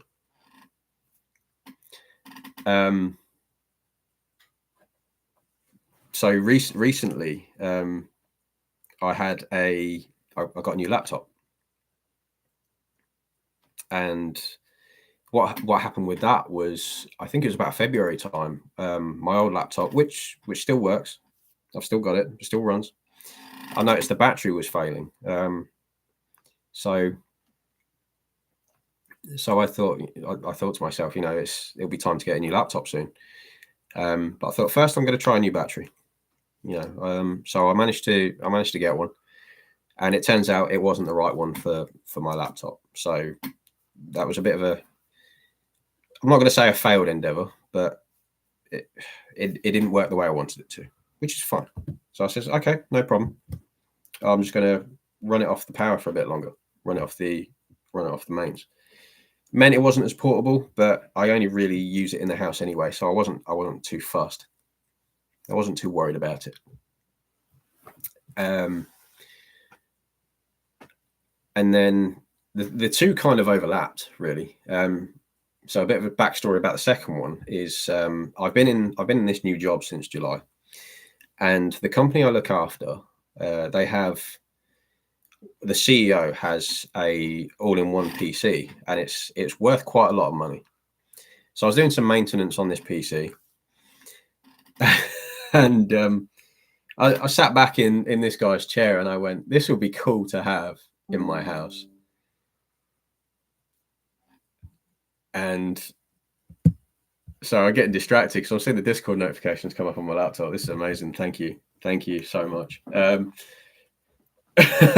So I was doing this maintenance on this PC, and I went, oh, this would be cool to have, and then I just totally forgot about it. So anyway, going back to the first one, we get to about September, and I get an email through saying, there's a few laptops on the desk next to me, come and take one. So I went over and I had a look, and I says, these are fairly new. And the guy was like, exactly. So this is why we're not letting them go to waste. I says, and he said, all they need was a couple of parts. And it just so happened that I had the parts at home. I says, cool, I'm going to take one. I says, how much do you want for it? And he said, nothing. So there's a free laptop. And that's worth quite a bit of money. Again, going back to the second one, with the all-in-one PC, I get a call. My all-in-one PC is not working. Okay, what's happening? So long story short, he's purchased a new one. I said, okay, what would you like me to do with the old one? I can either bring it back to you or I can recycle it. He goes, well, if it's dead, recycle it. I went, I can use this. So I spoke to my manager, and he says, right, you need to get some documentation for it. So I literally threw 3 emails out that night, all came back the next morning saying, yep, all good to go. I walk home with over £1,000 worth of equipment. I've rebuilt it yesterday and it works. And I've got the all-in-one that I said would be cool to have in my house. So yeah, 2 success stories. Which, gratitude.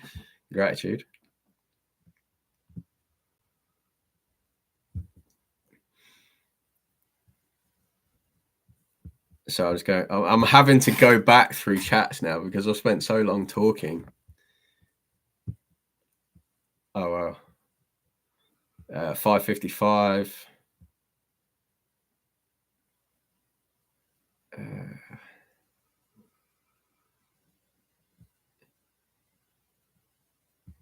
Shannon, my apologies if you've answered this before. Don't apologize. If you want to ask a question, you ask a question. I'm cool with it. Would love to hear about some of your manifestations that rocked you. Oh, sorry, that was the one I've literally just answered. Very excited to tune in and watch you grow. Thank you, Brittany. We all grow in here. We all plants. Which reminds me, I need to buy some more plants. I've got two cacti. I'm not sure the plural for them.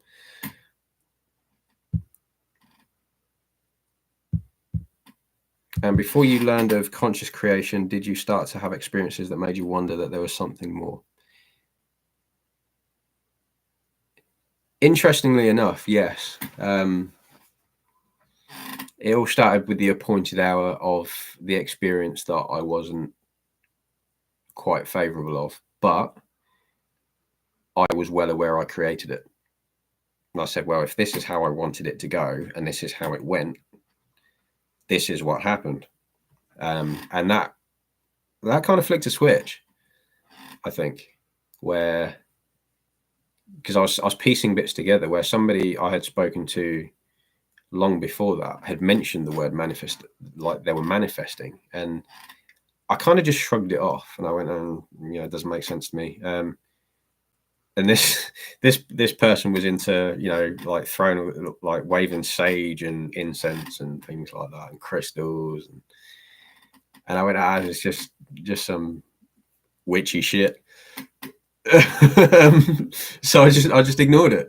I just ignored it. I didn't think anything of it, and it was kind of when that switch had flicked. It got to the end of last year, and I said, there's something going on here, and there's something telling me something's going on here. So I need to find out what it is.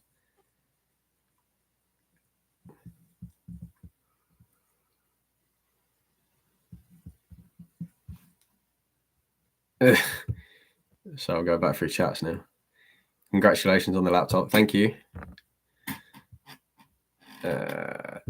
There's magic coincidences every day if you're aware of them. Of course there is. There's always magic.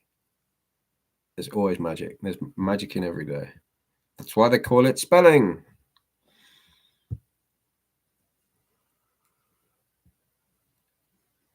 Correction, you have over $2,500 in tech for free. Yes, I do, and I'm very thankful for that. Otherwise, I am not eating for 6 months. Impressions, please. Wani, you're going to have to give me a bit more context than that. I want to know what kind of impression you want to hear. Vlad's got a question. Are you using manifestation at work or hobbies? The truth is, Vlad, yes. We are always manifesting.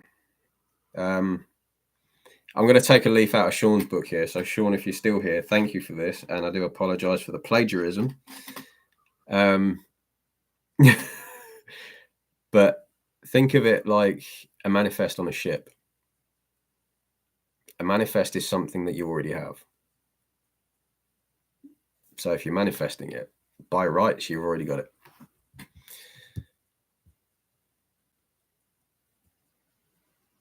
No hate on the witchy shit. I'm gonna get killed for this, aren't I?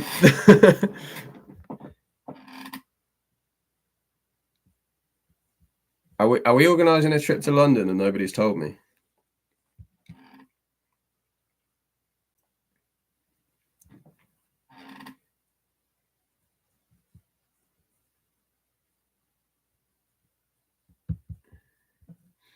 Brittany, I'm not sure if this was already talked about, but can we talk about radical acceptance? I might be overthinking it, but do you just literally say, okay, this is happening now, but it won't be forever? It's more sorry, Brittany, personally speaking, it's more the knowing of it being temporary. To quote Neville, he said, everything passes away except love. Love never passes away.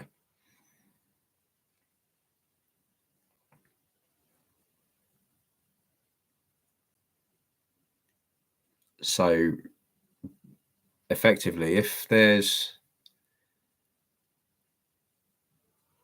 a situation or a circumstance which is not favorable to you, It's accepting that it's occurred, however, not identifying with it, not ruminating over it, and just letting it go.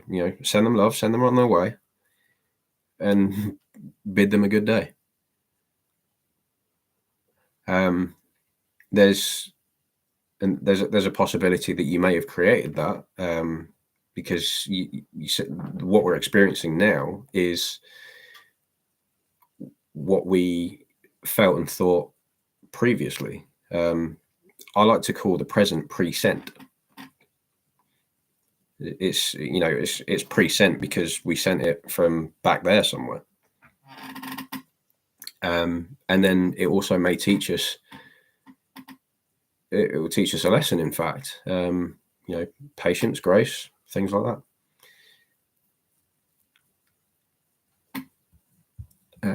So that's my take on it anyway. That's the way I feel about it.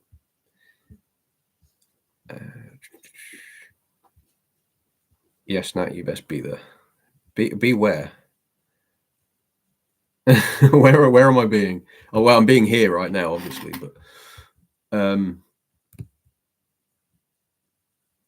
Daniel Craig, Shrek, and Tom Hardy.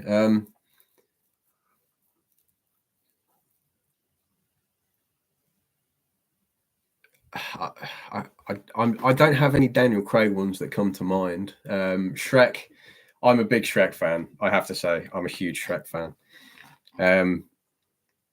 There is no we. There's just me and my swamp. That's the best one I can do for that. And Tom Hardy. Now, Tom Hardy's very talented because he does a few different voices in a few different films. So I may need a bit more specific on that one. If you can give me that, that's great, and I'll do that later on. What else have we got?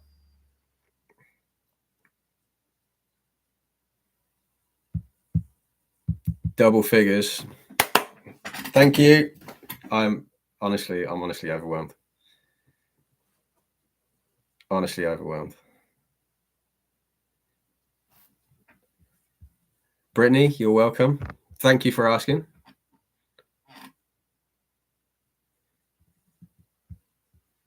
Hi, Jenna. Nice to see you. Thank you for joining. I hope you're well. How's your week?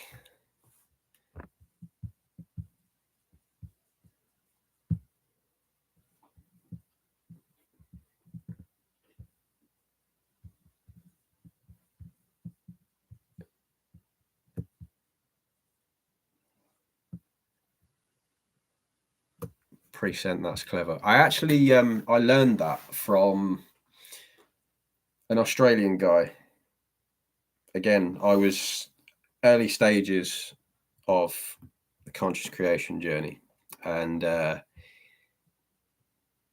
he has a company called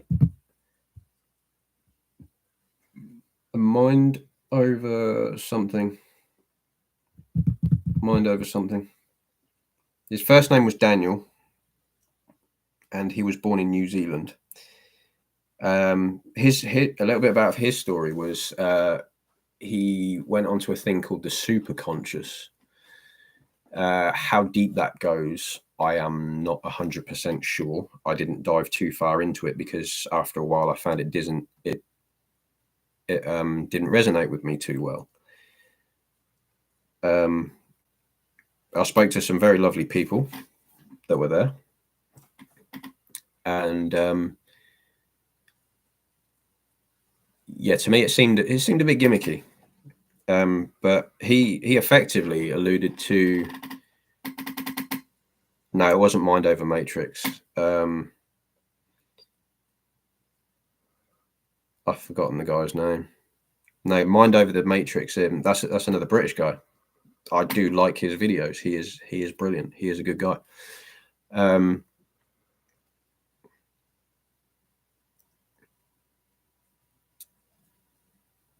So yeah. Anyway, this guy taught about the superconscious, as it were. I'm not 100% on that.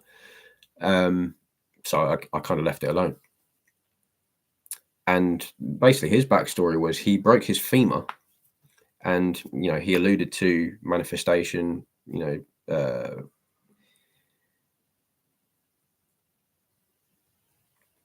and he managed to heal his leg after the doctors told him that he wouldn't walk again.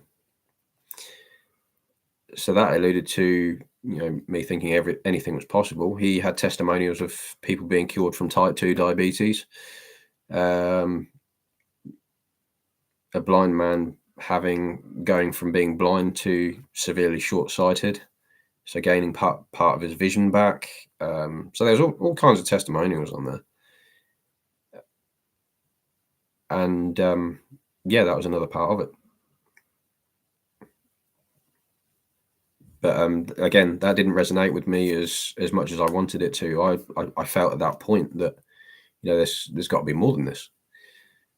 There's got to be something else.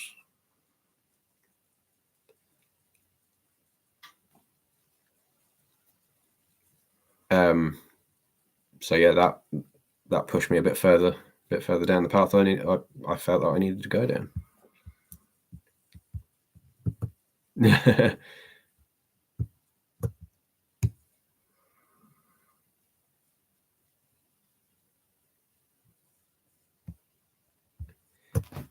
I'm gonna find it now. I've still got the emails.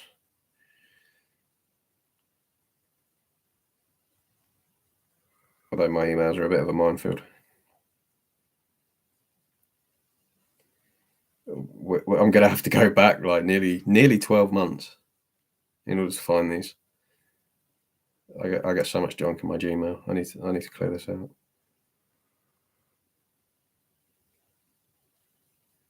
It was the something mind. Now that I think about it.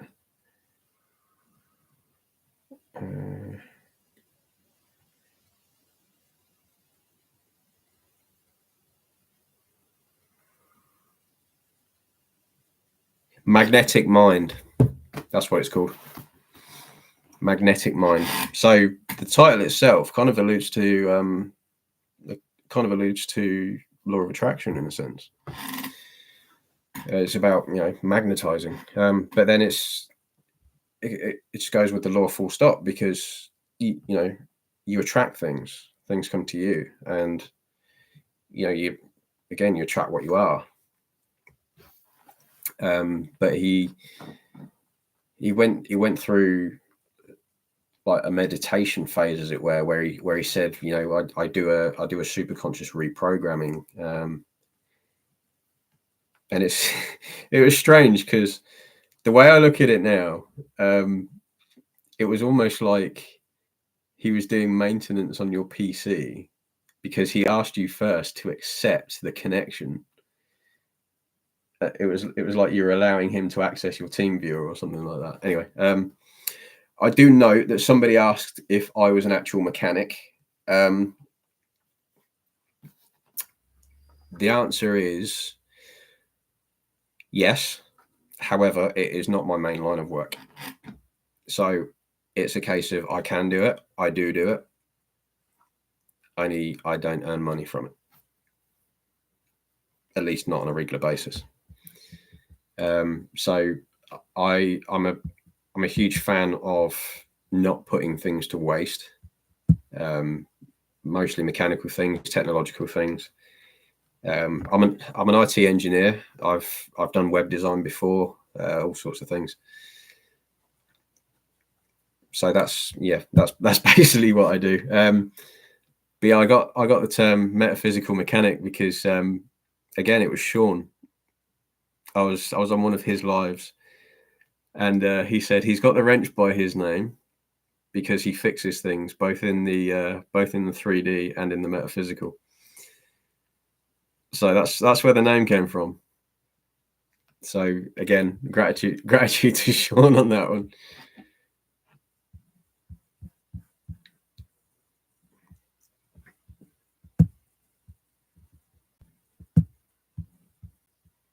All right, what have I missed?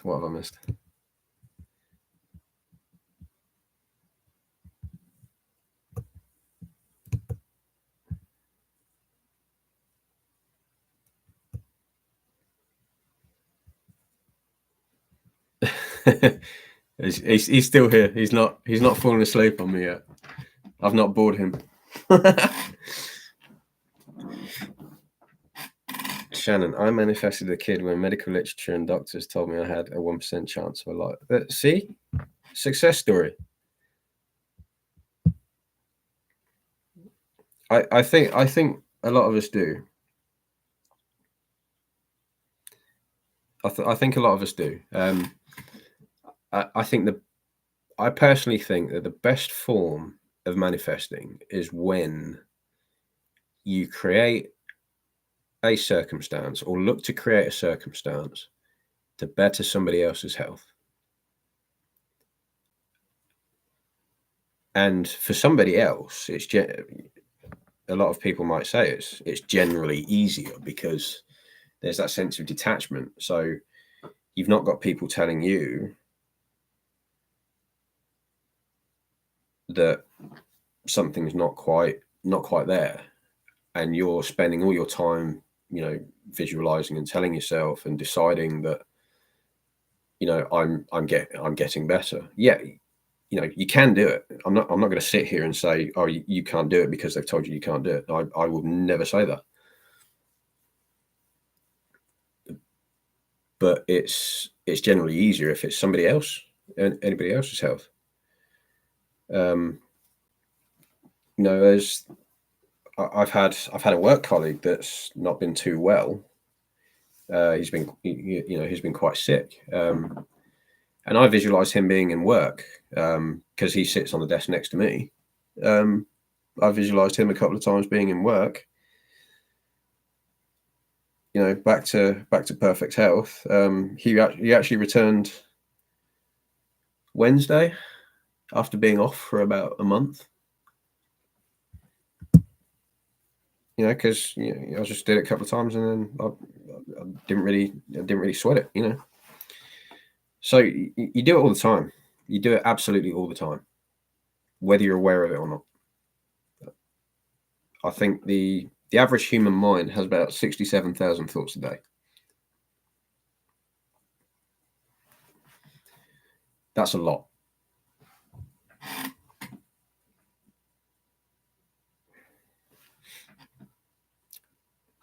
Shannon, doctor said wasn't happening, refused to take that as final, just believed in you. There we go. That's what you need. That's all you need.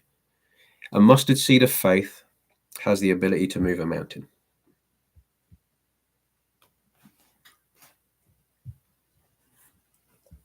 And Neville himself, OG Neville, will say, walk by faith and not by sight. I don't know if you guys can hear my chair squeaking, but I'm I'm going to visualize a new chair.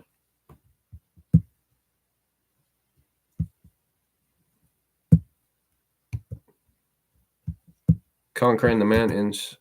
See, Hazel conquers mountains in the 3D and metaphysically. So if you want a good hike, speak to Hazel. Shameless plug.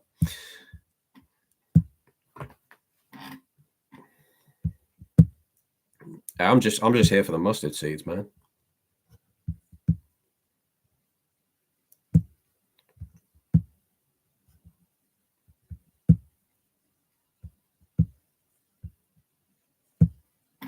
Bit of Dijon mustard.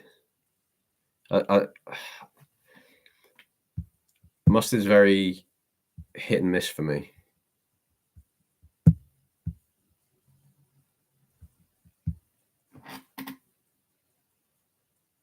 Sometimes I put it in a sandwich and other times I don't. Anyway, I'm not going to talk about food because I'm going to get hungry soon. How long have we been going? Wow, 2 hours and 15 minutes nearly. Awesome. And we've hit double figures. I don't even know if I set that as a goal, but I am super happy with that. Like I'm not even tired yet, which is amazing. Then we can do witchy shit at the time. I'm not gonna live that down. You're gonna have me on witchy shit every week. Every week.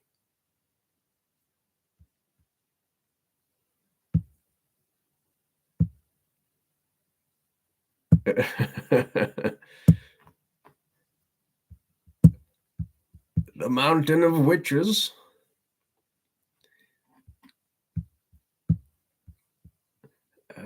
Pardon me, but do you have any grey? Shannon, could I have some context on that, please? I'm not even sure what that was.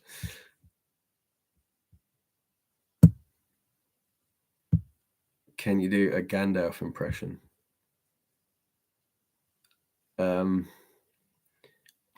Gandalf is a bit rusty, I'll be honest. I don't do much with Ian McKellen.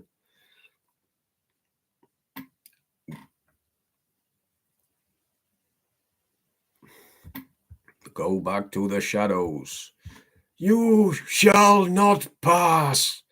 That's probably the best I can do right now. It's a Dijon mustard commercial. Okay, I get it now. Am I going to have to YouTube that? I might do a search for it.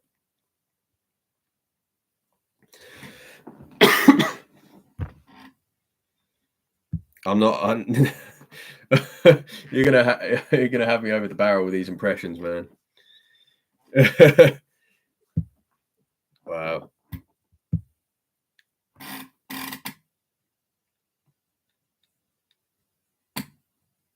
Search for that commercial. I'll have to screenshot that.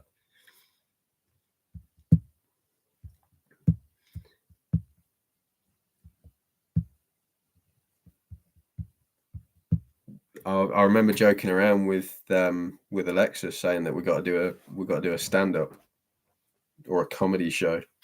I might have to create another channel for that.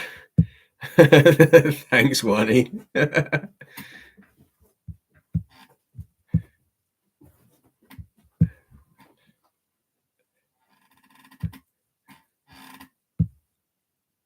Yeah, I might have to create a second channel for that. But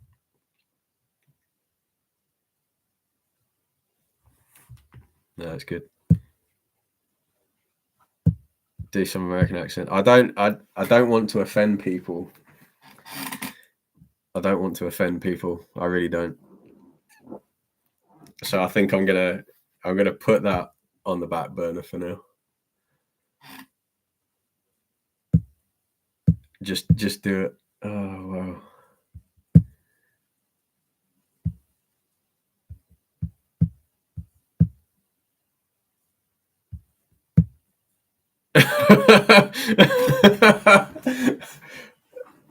I'm just watching Ava egg me on. Oh, you got me over a barrel now. Wow.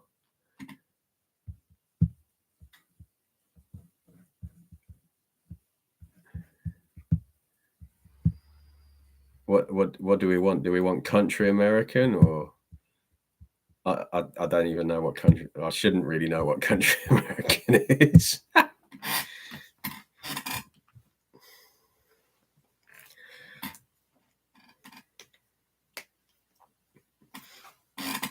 Philly accent. I'm going to be honest with you, Shannon. I'm not sure what a Philly accent is.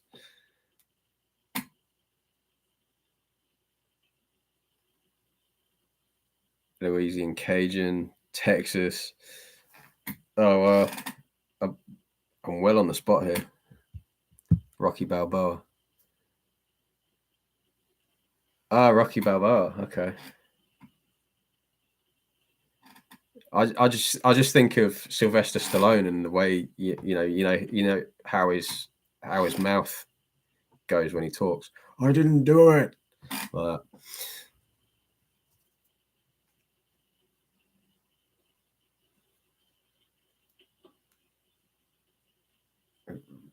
But no, that's not a strong one for me. So I'll tell you what, I will start practicing that and I will come back to you.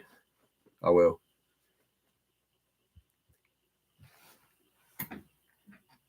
Can I do Boston? I don't think I can do Boston. That didn't sound like Boston at all, did it? It's almost like they put a W in front of the O, in front of their O's. Boston.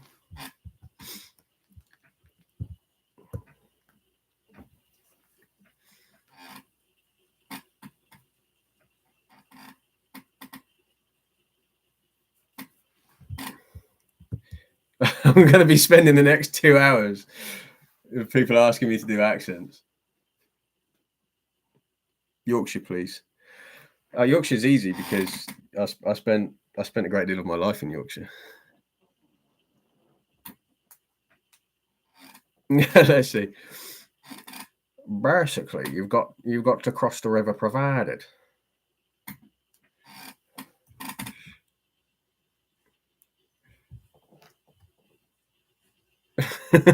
Basically, you've got to cross the river provided, and you've got to put your bog-proof bits on.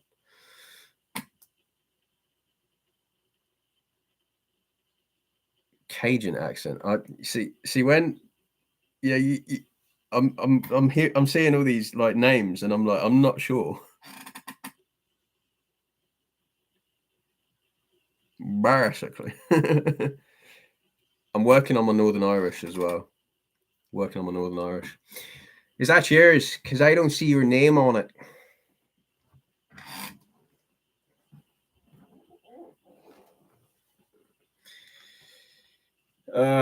Scottish. Stephen, I thought you were dead.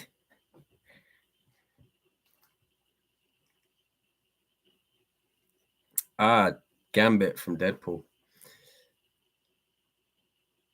You know how long I've been waiting for this? Woo, I'm about to make a name for myself here.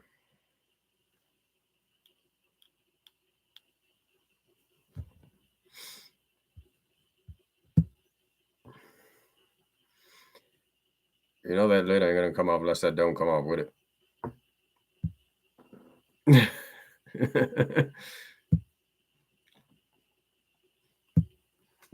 Yeah, I've been practicing that one. I'm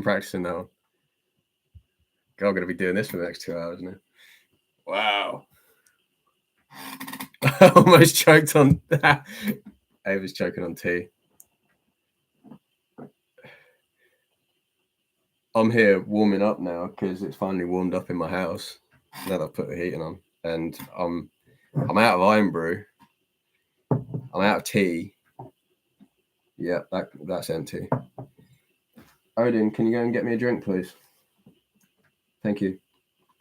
Honestly, if this dog had opposable thumbs, he'd be a threat to my very existence.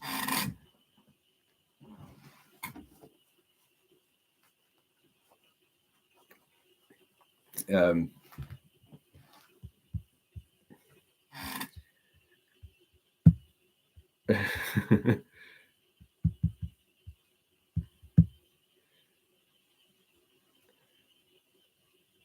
just make sure people know what happened here today.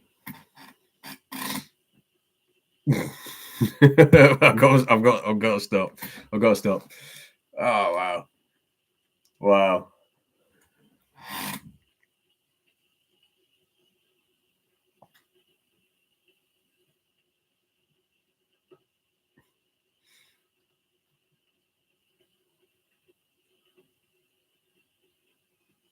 See, every time I see Cajun, I think Cajun chicken. Maybe because I regularly think about food, but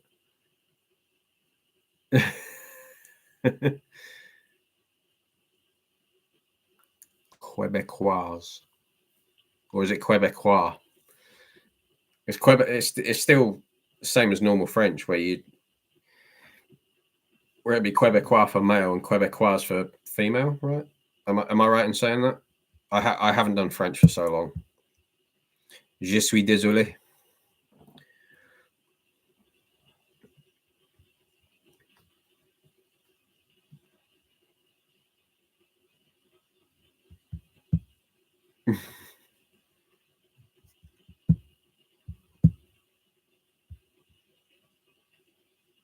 Okay, yeah, cool. So you still have the masculine and feminine, and then you've got things like participles, and there was a lot to French, but once you knew what there was, once you knew the structure of it, it got easier. French, but dialect. I think Canada was the first time I tried. Well, we call it ginger beer, but you guys call it ginger ale. That was the first time I tried it, and then I had Canada Dry because obviously I was in Canada. I thought it was a traditional thing. So I was in a hotel just outside. Yeah, Canada Dry. I was in a hotel just outside Montreal Airport. I can't remember what the airport was called.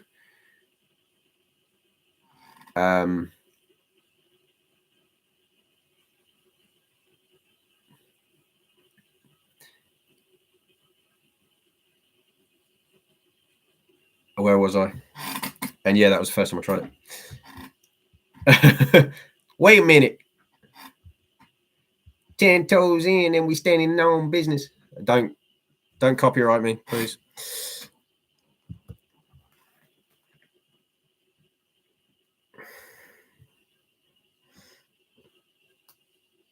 Pierre Elliott Trudeau. Yeah, see, we have two different types. We've got ginger beer, which is a regular soft drink that kids can drink, and then we've got alcoholic ginger beer, which is alcoholic ginger beer, and they taste exactly the same. So I tend to drink the alcoholic one like it's regular ginger beer. Well, I used to.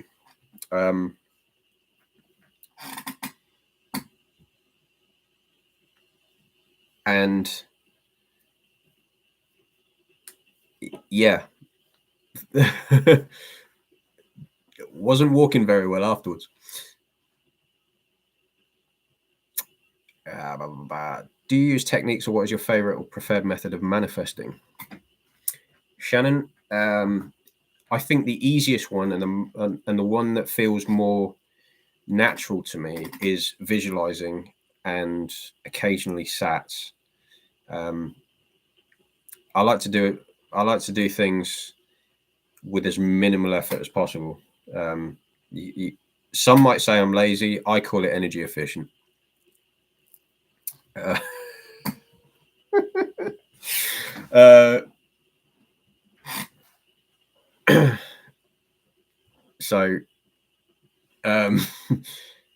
So yeah, those two are my favorite ones. I'm doing more scripting because I do enjoy writing, although my writing looks like a doctor's.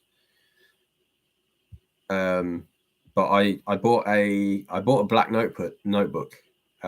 White it's what black notebook with a white pen. Actually, I will go and get it. Bear with me 2 secs. I could get a drink while I'm down there as well.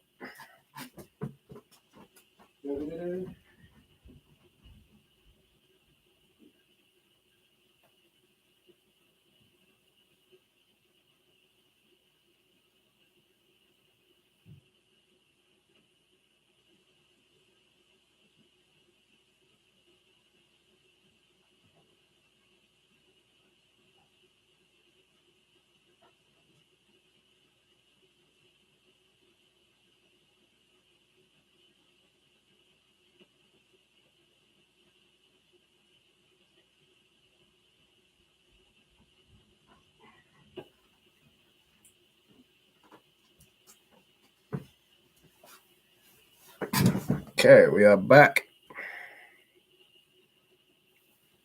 So if you haven't done so today, remember to hydrate. That's my PSA. So yeah, my notebook. I got this from Amazon, and I'm using this as my scripting book. So it's got a funky cover on it. I only got it because I love the design. I like funky designs. So yeah, that's the front of it. Got a little binder on it, and just make sure I don't get to the page that I recently scripted on because I don't wish to. Black pages, and it's got a white pen that came with it as well. So you'll find that on Amazon. It's got a couple of cards in there as well, and that's that. Oh, got to remember to put that back on, and there we go. and then it just goes nicely back in the cover, and then pop it back wherever you feel. Right, so there was a couple more questions on here. Where are we?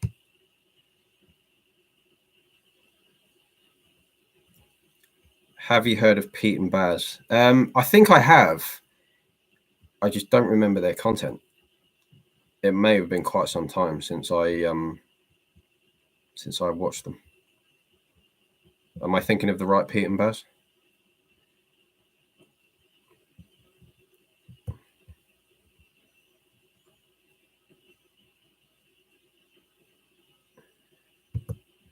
I always said I was a lazy manifester because I used subliminals for a long ass while. I still do subliminals. Huge credit to Sean. I think he's made the easiest subliminals to listen to. The self-concept one, I stuck them all in a playlist. I've actually got a HNT playlist, and I listened to that every night for months. So I literally put every single one was on a playlist, on a YouTube playlist, and then YouTube started throwing ads. So subconsciously, I was trying to change my phone provider to Vodafone because they were giving me a cheaper deal as a new customer.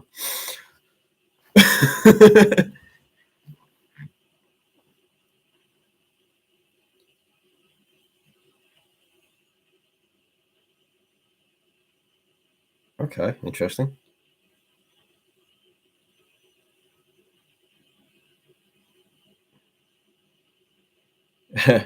Hazel was thinking of the Black Notebook earlier. Yeah, it's I haven't written in it for a little bit.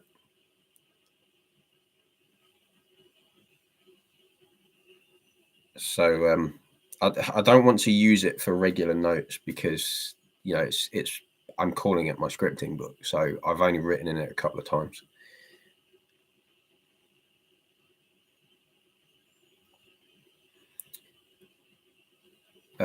Let's have a look. I think for the first time, I'm actually having to catch up with comments.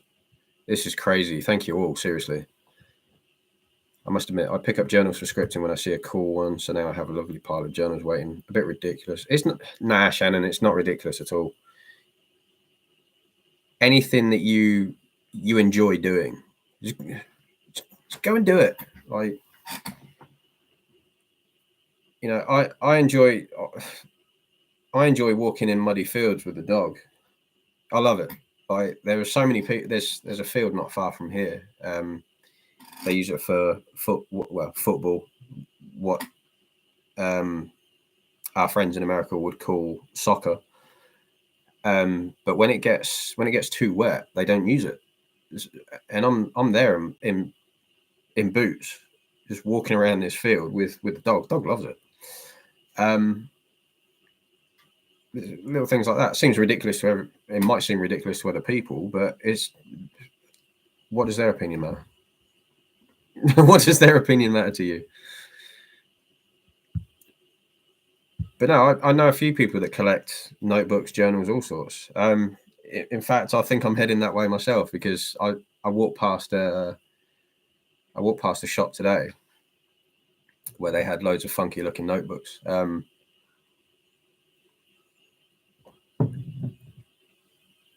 And I was thinking about getting one.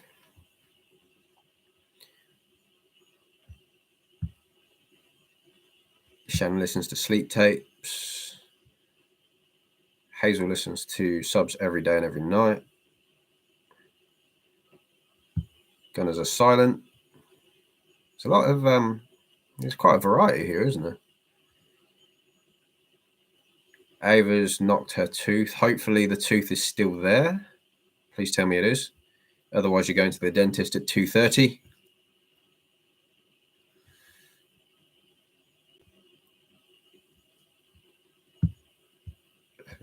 My jokes are getting worse.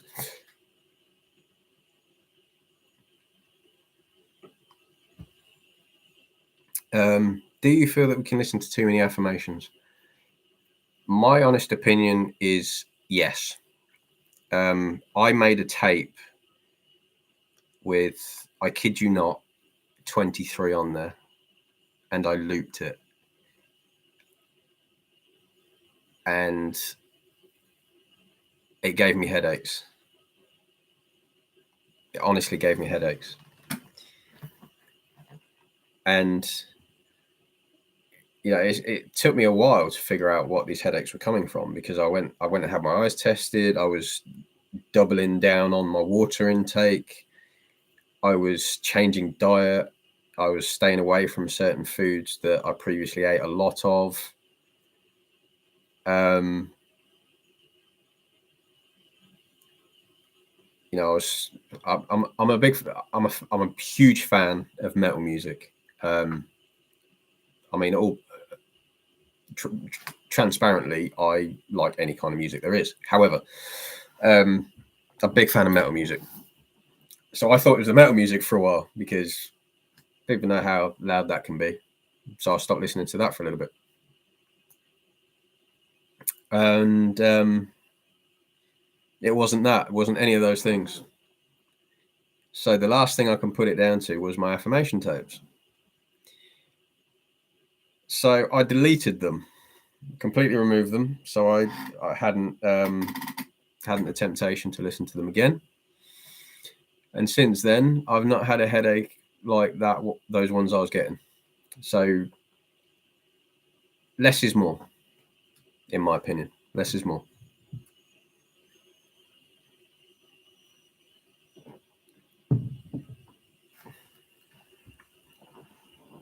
So I tend to use, if anything, I use a general one once in a blue moon.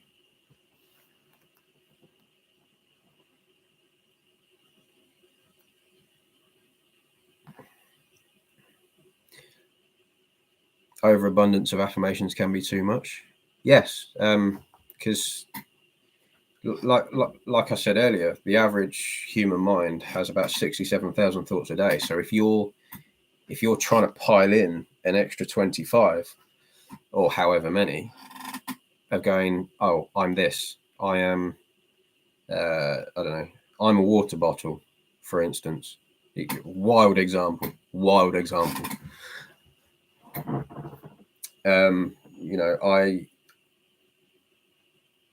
I am wonderful. I am human. I am beautiful. I am lovely.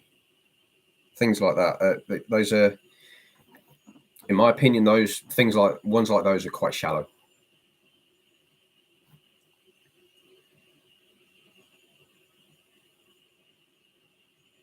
So it's more a case of something that encapsulates everything. I think is the way to go.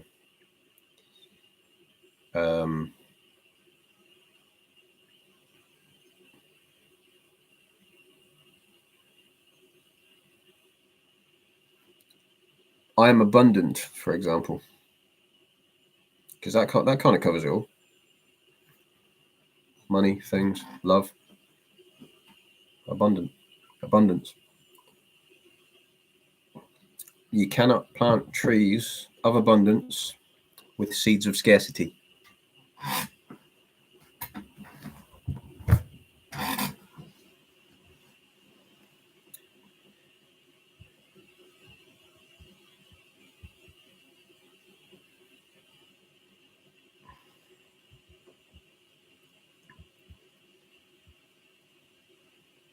The Mason tankard. I actually got it as a Christmas present one year. It came with a bottle of rum. It's probably my favorite thing to drink out of, and it's also got the highest volume of most of the glasses that I own, so it stops me returning to the kitchen as often. But I'm not sure if you saw my coffee mug or coffee cup. You'll do. I'll do everything.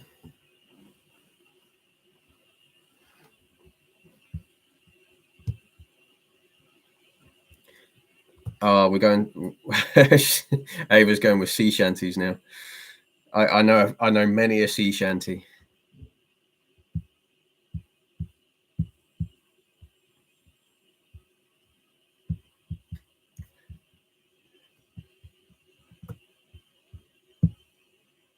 You had like 3 drinks. Yes. Vlad is listening to Sean's Love Subliminal right now and is slowly fading into sleep. Vlad, if by the time I finish this live, you are no longer attending, I wish you good sleep. Sleep is amazing. I don't care who tells me otherwise. Sleep is amazing. You always remember as a child, oh, I don't want to go to sleep, I want to stay up. And then you fast forward about 10, 15 years. I can't wait to go to sleep. What happened? What happened?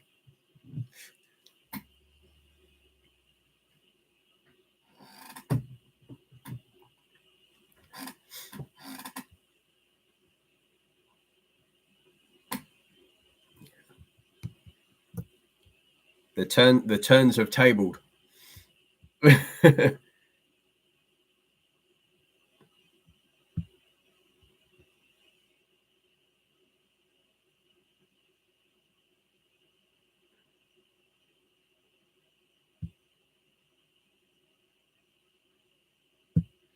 Oh, I had to.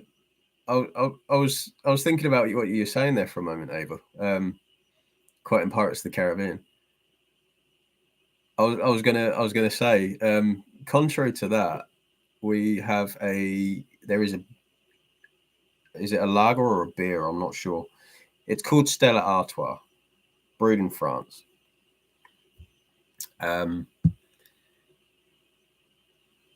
And the common assumption for that drink is it turns the male population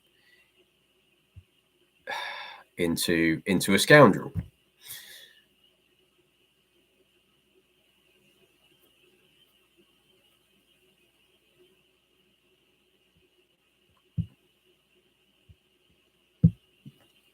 So I was total twats. We call it Stellar Actor Twat. That's what I call it anyway. No, that's what I used to call it.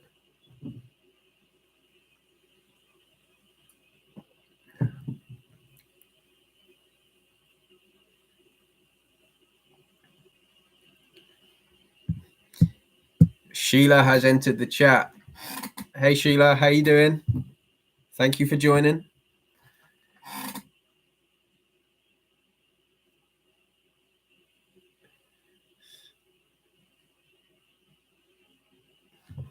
How are you? How's your week?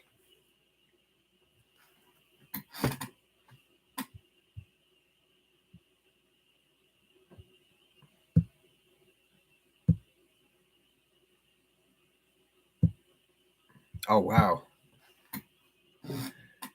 Every time I speak to Sheila, she's always busy. Always busy doing something.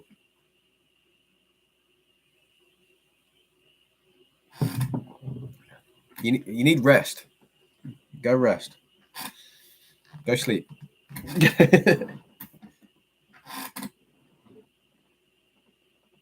It's not bad. It's good that you're active.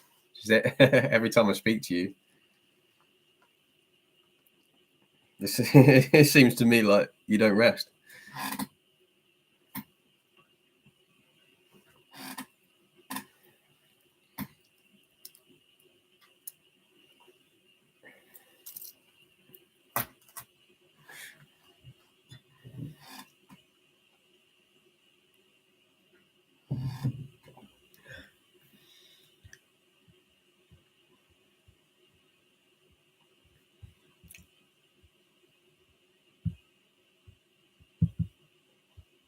So how many people we got in here now?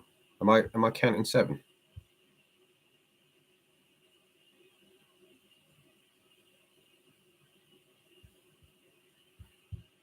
Am I counting that right?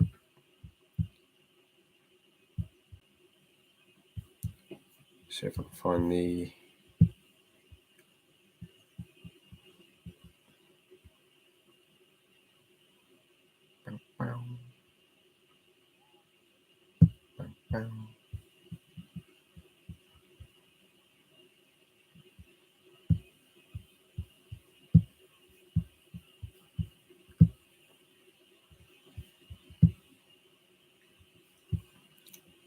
I'll do it later. It's fine.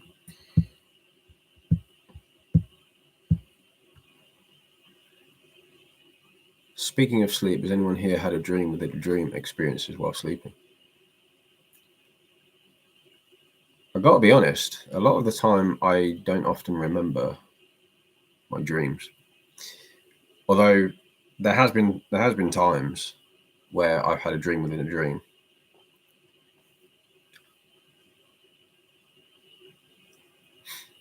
I find dreams themselves really interesting. Have you ever got into that point where you're...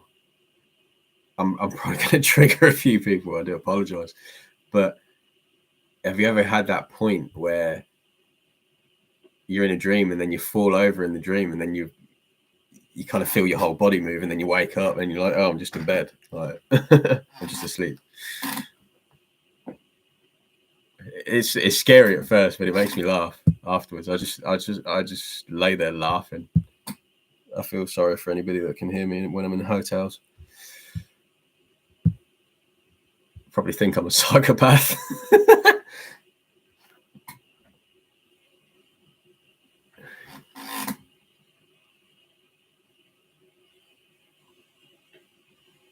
Astral projection. Interesting.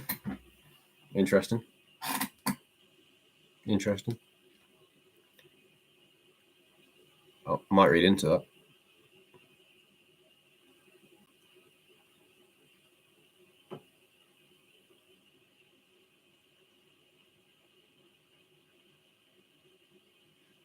Sean's had them almost weekly.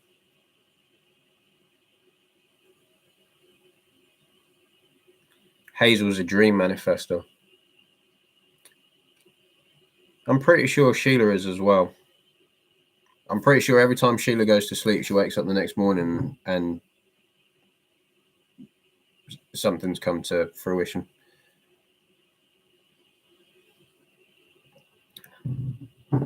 Every time.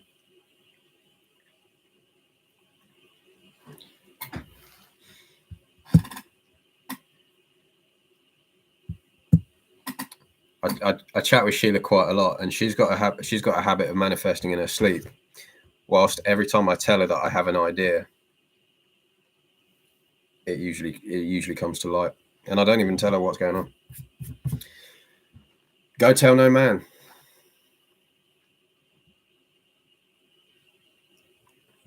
Ava, I was talking about Hazel because she said when she remembers her dreams,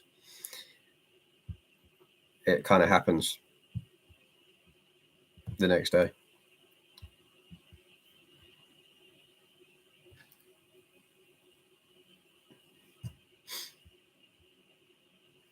That's a bit loud. Sorry, my boiler's going now. Close that. Oh. Sorry, dog.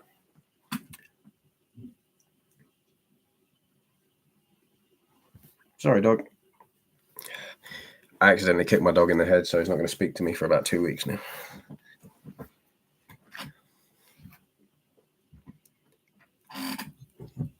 I find it interesting that dogs don't know the concept of accidents. So if you trip over your dog during the night on your way to the bathroom, it will think that you purposefully got up to kick him in the head.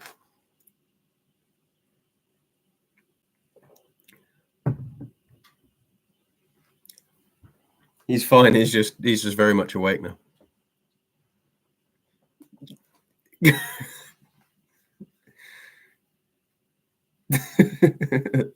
They do. They don't know the concept of accidents. They think that everything is on purpose. So that they will think that I don't even know how we know this.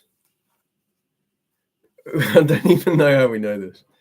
There's got to be a dog psychologist or something out there. Well, in Odin's case, he just looks up at me and goes, "But why? But why? Father, why?" Yeah.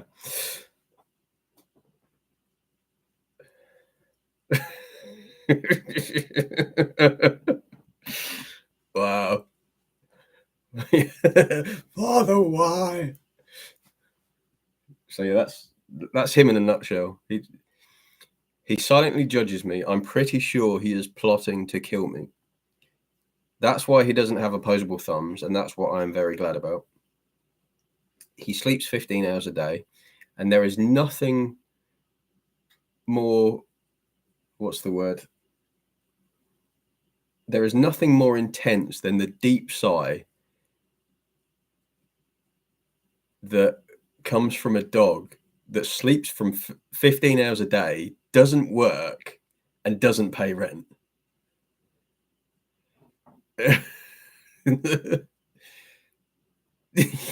Exactly. Mike's joined. Hi, Mike. How you doing? How's your week been?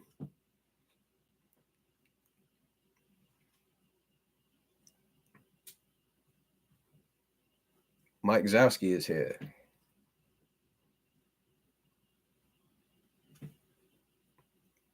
Pretty intense. Okay. Good intense or not so great intense? Nice to see you, dude.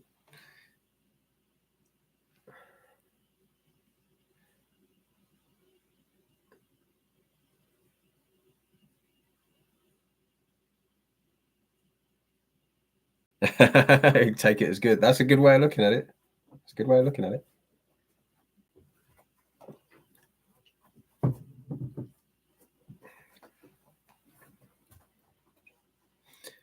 Have a weird law success story. Do share. Do share. Congratulations, first of all, before you share. Okay. And Odin has returned to croissant position. So I think he's done for the night.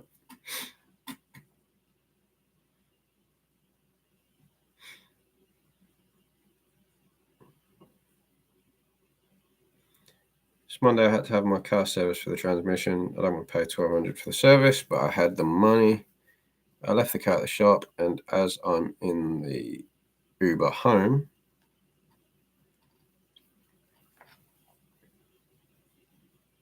they call me to say that they had an accident and they scratched the bumper.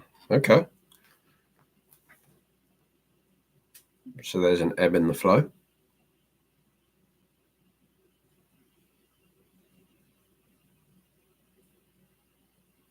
That led them to lowering the price by around $400, which is the price of the paint job.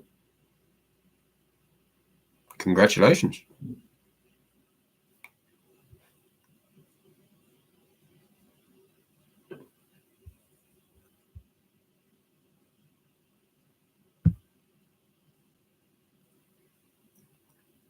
Oh wow. Yeah, that's brilliant. Congratulations. I had a similar one actually back in March. I was getting tires changed on my bike, and I was searching around for a while for places that would do it, that would change them, because I had the tires already. I just needed to get the wheels in the machine and get them changed. So I took him up to a place I'd never been before, and he only accepted cash. So I said, no, that's fine. I'll just go around to the machine and get you some cash. So anyway, I was gone probably about 10 minutes, and I got back, and he said, I'll scratch your wheel, so I'm halving the price.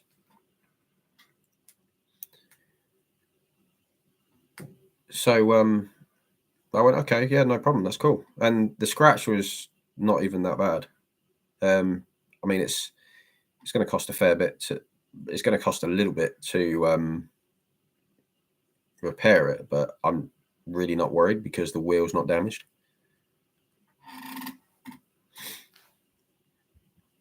Hazel manifested a free tattoo. Well done, Hazel.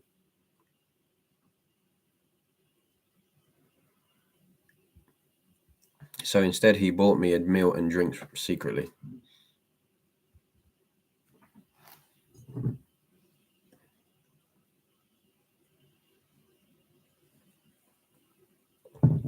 Almost 3 hours and we've hit double digits.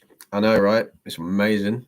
We did hit double digits. I think it was about 2 hours in.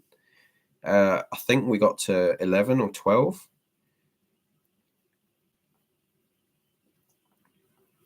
So I do believe that the goal is 15 next.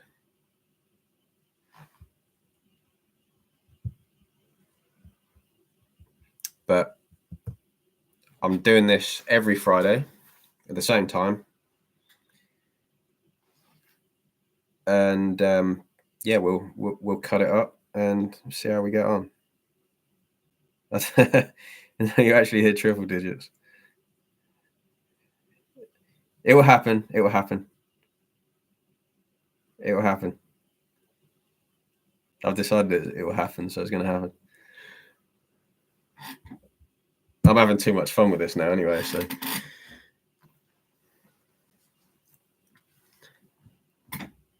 I'm having too much fun.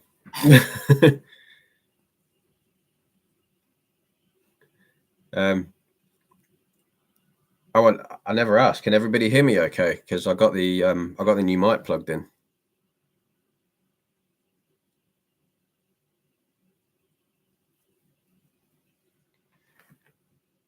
Amazing. Juggaloo for your chair. I'm guessing that's like what we call WD-40 gunner.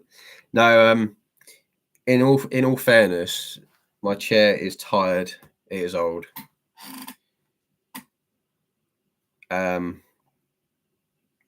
So it's getting onto that time where I need a new one. It's just not my priority at the moment because it works.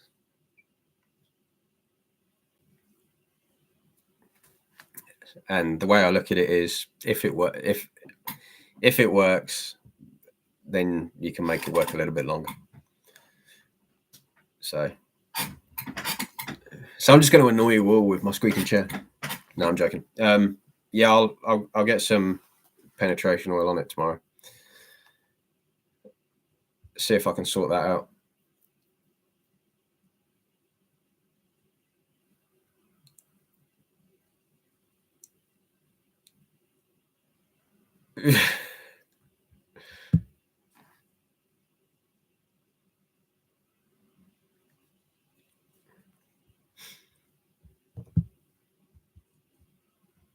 Oh, Mike, you're going wild again.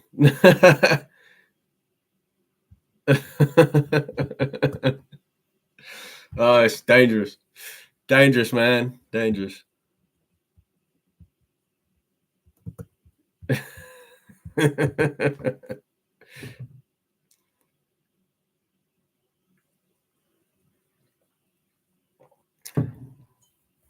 Hang on. Untamed or unhinged?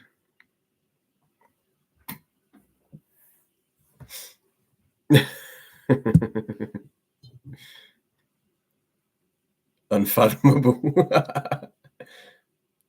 Undodgeball. Have you seen that guy on Instagram? I can't remember what his name was, but he's like, "Oh, we're playing on dodgeball," and they're literally throwing sausages and all sorts at this guy.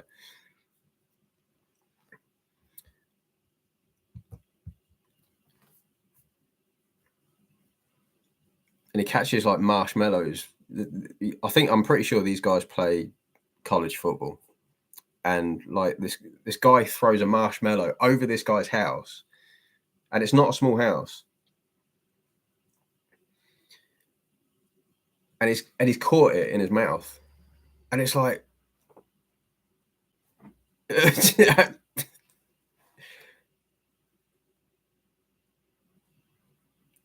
they've got too much spare time.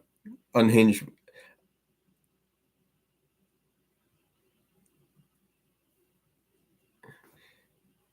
Are we trying to make up new names for my lives in the Toolshed?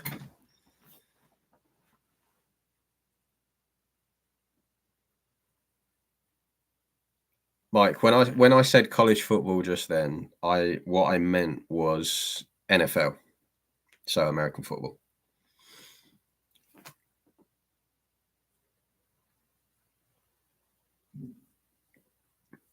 although NFL means National Football League. So it's, when I say college football, it's not formed part of the NFL. So that's a bit. I haven't been watching. I'll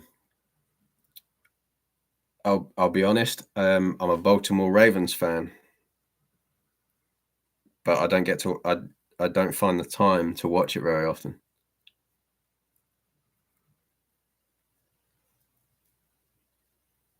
So I'm not caught up. I'm not caught up. I don't even know what's been happening with the seasons the last 2 years. Ravens won yesterday. Amazing. I just like the merch. I like the purple shirts, jerseys, whatever you call them.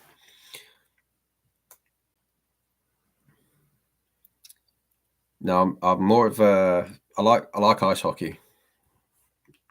I played it during my school days. I had a team near where I lived.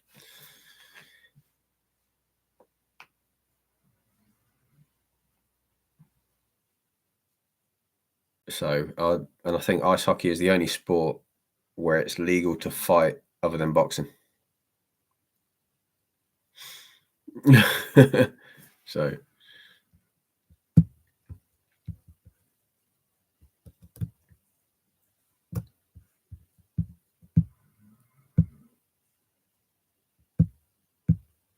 see, natural ice hockey fan.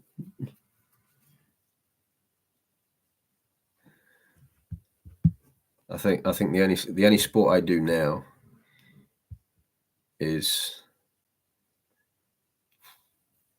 does dog walking count as a sport? I don't know. It probably it should be. I do about 4 miles a day with Odin. Maybe more, actually. How many did I do this morning?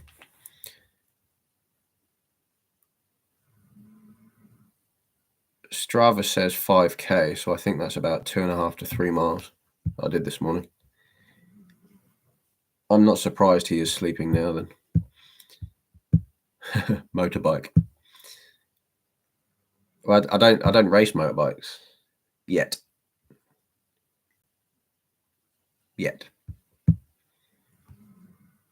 I got my motorbike racing license last year.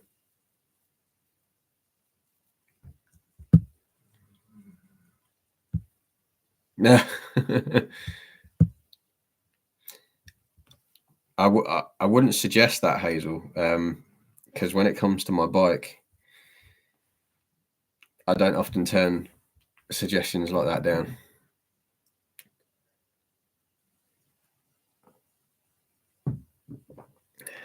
So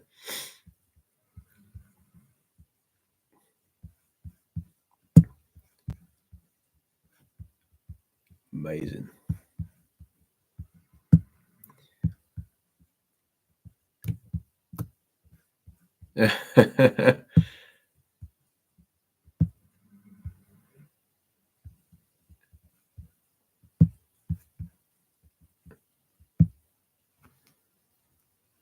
No, Mike, that was me.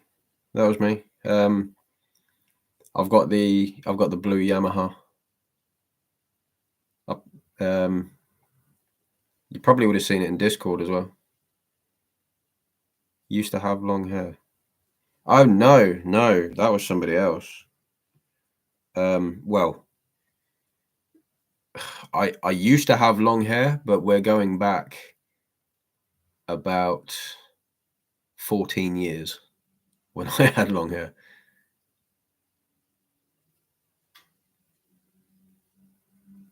And I don't think anybody's seen those photos. We don't talk about those. We don't talk about those.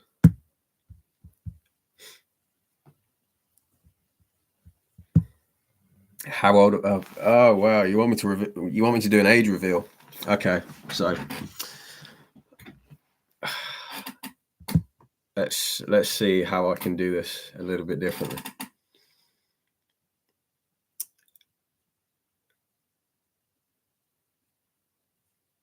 So when I 75, wow.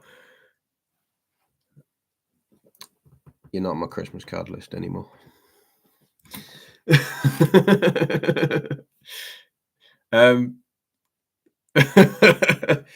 So, Mike, in response to your question, when I was born, a gentleman called Bryan Adams released a song called Everything I Do.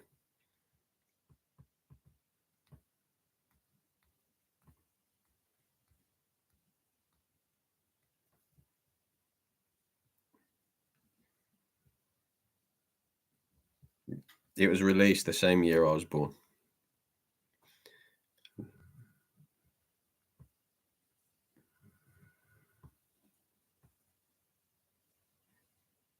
No, you're not. Okay. Okay. that's out of the window. Okay. When I was born, the first Gulf War was about 3 months away from ending, I think. Yep, 91.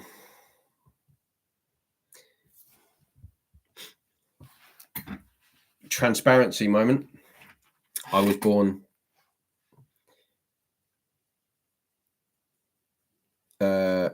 my weight at birth was 6 pounds and 12 ounces. I was born at 12:06 on the 7th of the 7th, 91.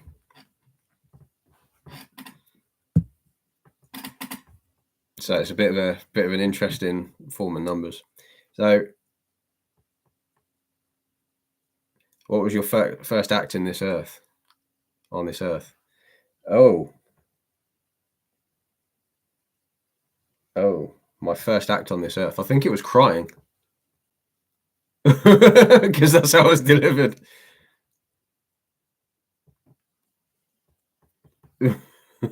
First act on this earth.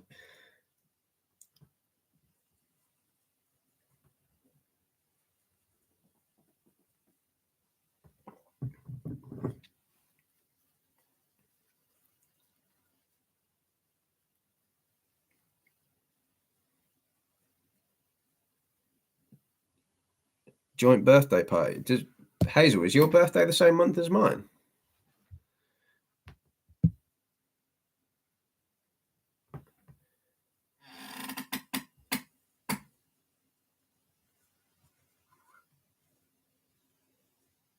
12th of July. Oh, wow. So it's only a few days different. Fellow Cancerian. Water sign.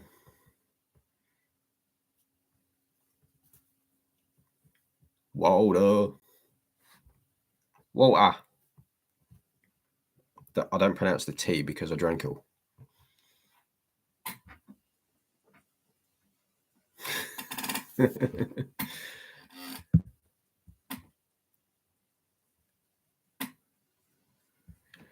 Smoke on the water.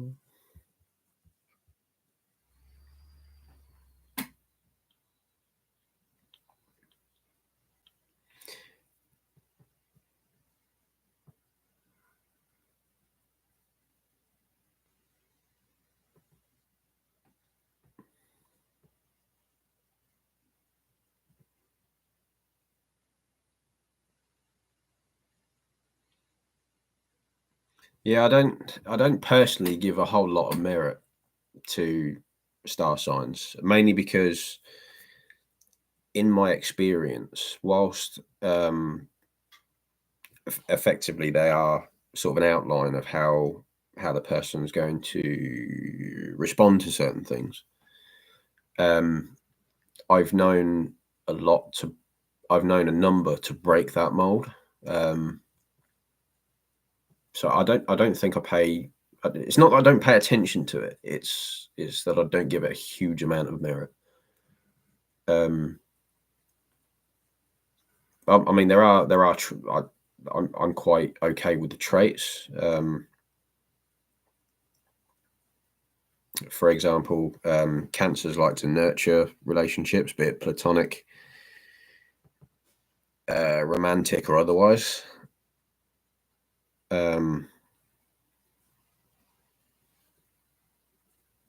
So, although I've known a number of cancers that don't necessarily have that trait.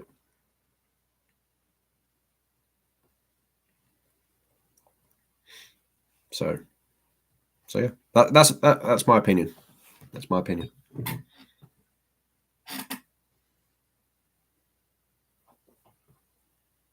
Good night, Hazel.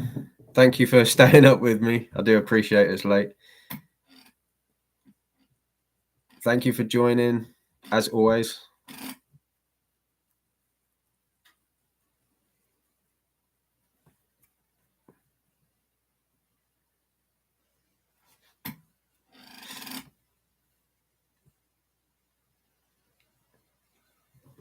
I think I better get off soon as well.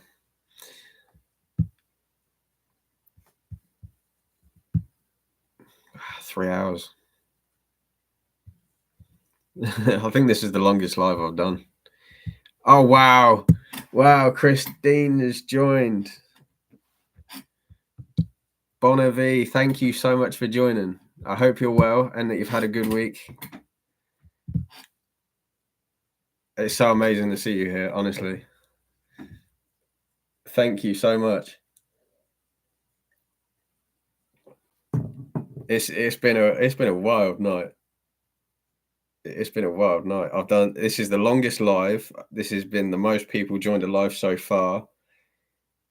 The most interactions. It's been crazy. Wow. I'm totally I'm overwhelmed. I'm overwhelmed. Like I'm just so grateful for all the support I've received tonight. It's been amazing.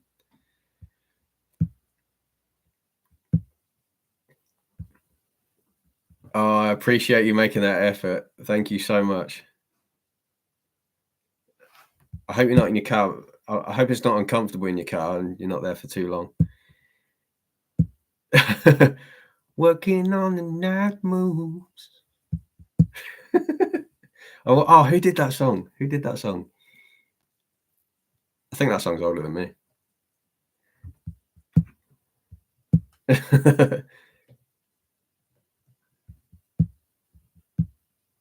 Night moves with Nat.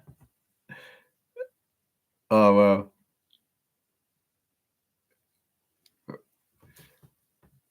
The late show, because it's late here. It's 1:17 in the morning where I am. I'm a night owl. No. Yeah, Christine's here. No, honestly, this is amazing. This is amazing.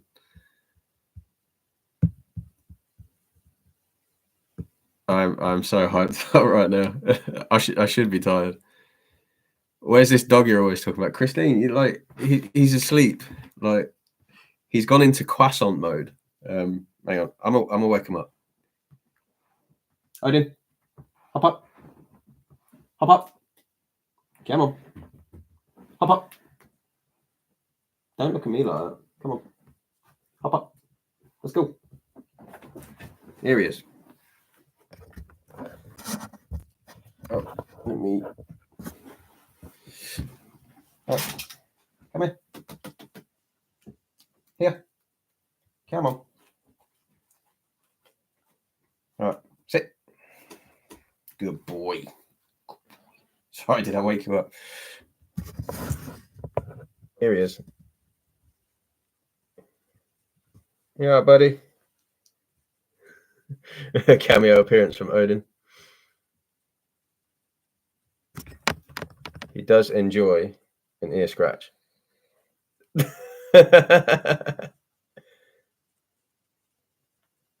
He loves an ear scratch. He just melts. Hey, buddy. Hey?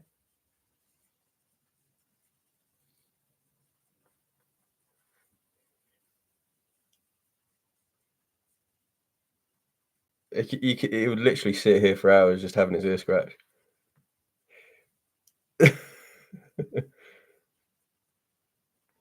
Should we do the other one?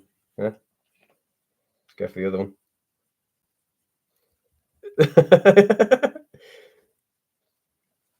Good boy. All right, you can go back to sleep now.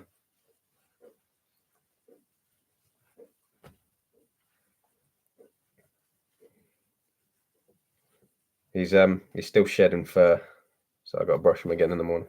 So I nearly put my hand in your mouth.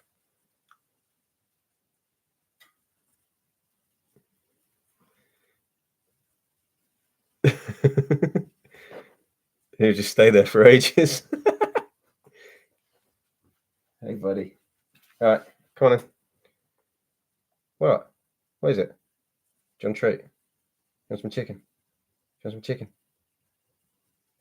Want some chicken? Hang on. Right, wait there. Wait. Wait.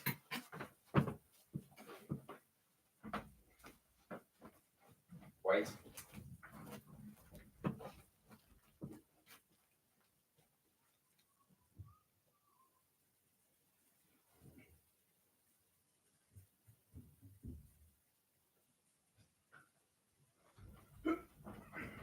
I said wait, buddy. You're in trouble now.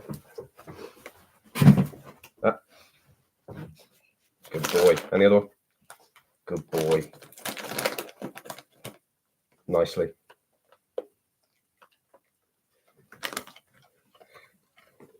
All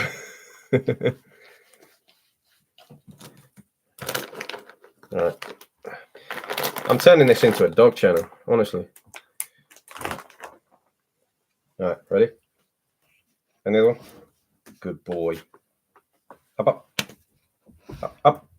No. There we go. Nicely. Good boy. Ah. You know what to do. And the other one? Good boy. Down. Down. Down. We're still struggling with that one, aren't we? Okay. Nicely. Good boy. Up, up. Sit. There we go. And the other one? Good boy. Nicely.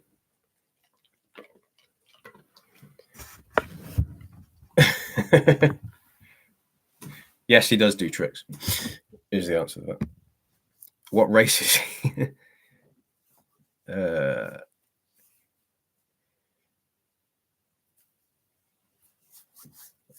Yes, he's mainly Japanese Akita, but he does have some American Akita in him. So I think his father was a American Akita and his mother was a Japanese. So there's a bit of a mix. Although he quite often gets mixed up with a Husky because they have very similar features. And they're both cold climate dogs. So, but yeah. Oh, he's heard me rustling the packet, so he wants another one. Right, okay.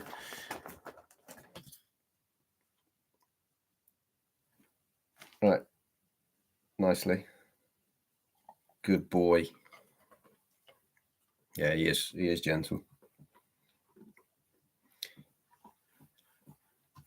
I think, thinking about it, he was also a previous manifestation of mine. I fostered him a few years ago, and I got really attached. To him.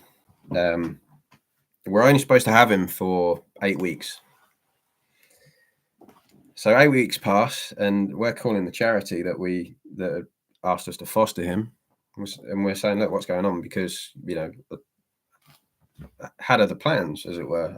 I booked a holiday, and I didn't want to leave him, and things like that. And so we ended up moving him on because the original owners said they didn't want him back, which was a bit annoying. But it was what it was. And I spent so long sort of learning him as it were, that I can now create a guidebook on him, which I did for one family that wanted to take him whilst we were fostering him. So they had never had the breed, never experienced the breed before. So I literally wrote everything down, top to bottom, in a book about that thick. They had him for about 3 days, and they decided they wanted to give him back. So I went to go and pick him up again. He then went on to his next foster home. And then fast forward another 2 years, went to the kennels to go and meet an older one who was, he probably only got 4 years left. And this one had been left outside for 10 years. As we get to the kennels, he's in there in the outside run. So it was literally decided there and then, you know, we've got to take him home, and we know him as well. So it just made sense.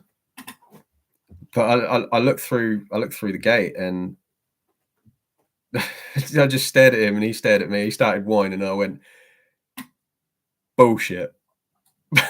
Absolute bullshit. I think I was annoyed, but happy to see him at the same time. And yeah, he's been here ever since. It's like he never left. So yeah, he's a rescue dog. He's been in 5 homes in 5 years. In the 5 years before I got to him, anyway. So I think in total he's been in about 7 or 8 homes in the 7 years he's been alive. Considering all that, he is still the most gentle kitty I have ever come across in my life. Because quite naturally they can be quite aloof. So yeah, that's also a previous manifestation.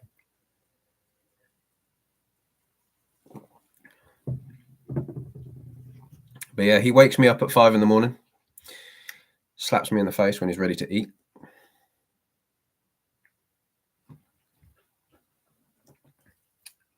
And then decides to sit there whining at me at 6 o'clock after he's slept for an hour to say he's ready to go outside. And he loves a car. He loves a car ride. He loves being in the car.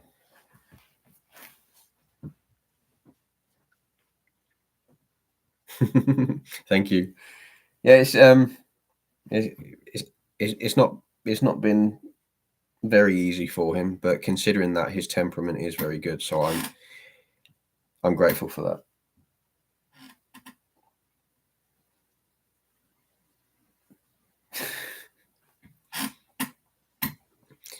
I think having a dog has shown me what unconditional love really is. So there's a lesson there as well, I think. So yeah, we're all good, aren't we, buddy? He's going to go back to sleep now. He's got what he wanted. He's manifesting treats.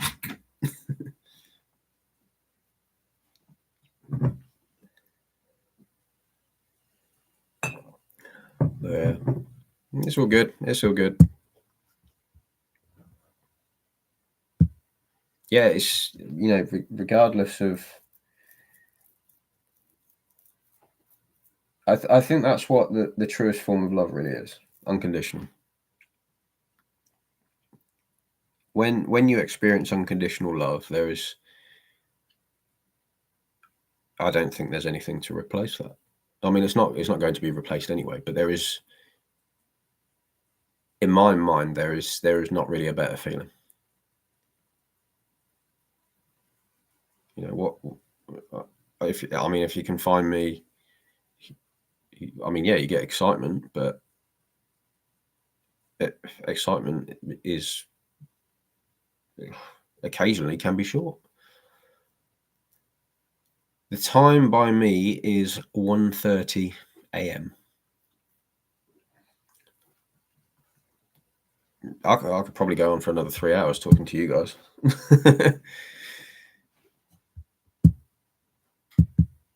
My lord. Now we're hitting the spooky hours now. The streetlights have gone out.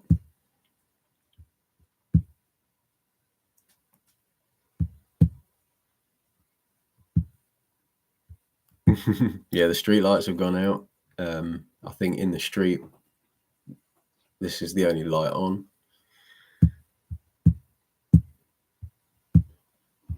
Yeah, I've got nowhere to be in the morning, so I'm good. I'm gonna do some more recording. I'm gonna record another video. I've got some more equipment to test out. Exciting.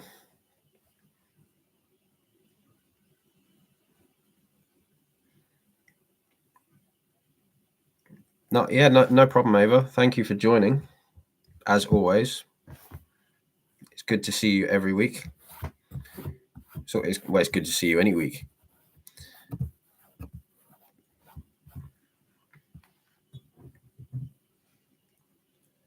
All the love.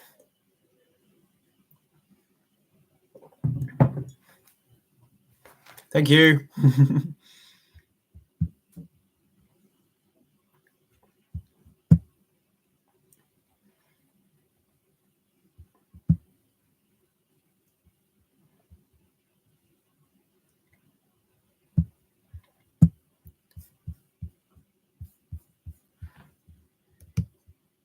Amazing.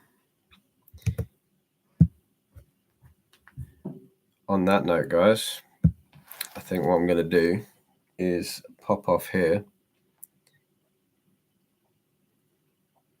Oh, you've ordered the chimp paradox, Gunner. Amazing. Honestly, it's like I say, it's what's essentially what started off my journey, because it teaches you different areas of the mind, and it showed me how to react to certain situations differently.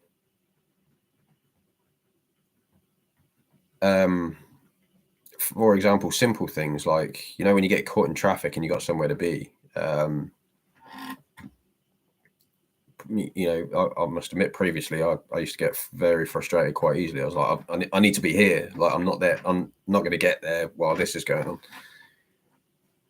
So after reading that and taking some of it on board,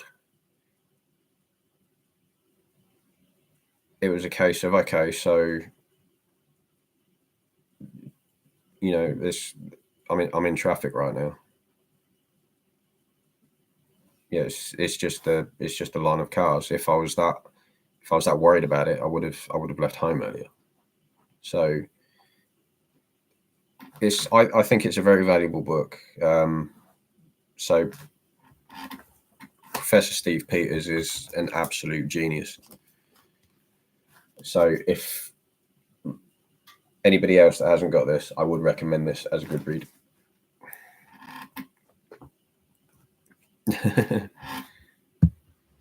But yeah, thank you guys. I'm going to end it there. Thank you everybody that has joined tonight. Thank you so much. Thank you for the shout outs. Thank you for the questions. Thank you for the answers, the inputs, oh wow, everything. Like, there is so much. There is so much I've got to thank you guys for, and I really want this to go well further than I've ever imagined. So and with your help, that's that I know that is entirely possible, and I'm not often lost for words, but the support tonight has been absolutely amazing. So thank you all so much. Just for popping in, just for being here, just for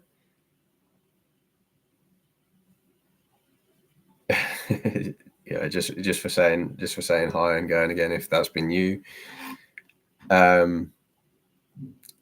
thank you. Honestly, thank you all so much for the support. And yeah, I'm going to keep going. Let's see where we can go. Let's see what happens. It's going to be fun. It's going to be fun. So yeah, I'm going to start recording tomorrow. So keep a lookout for the next video.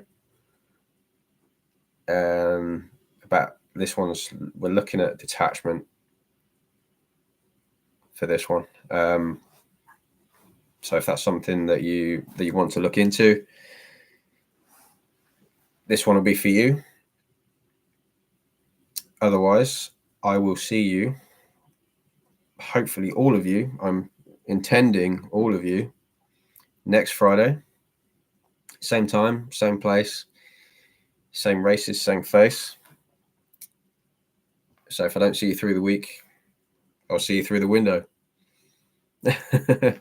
Thank you, everybody.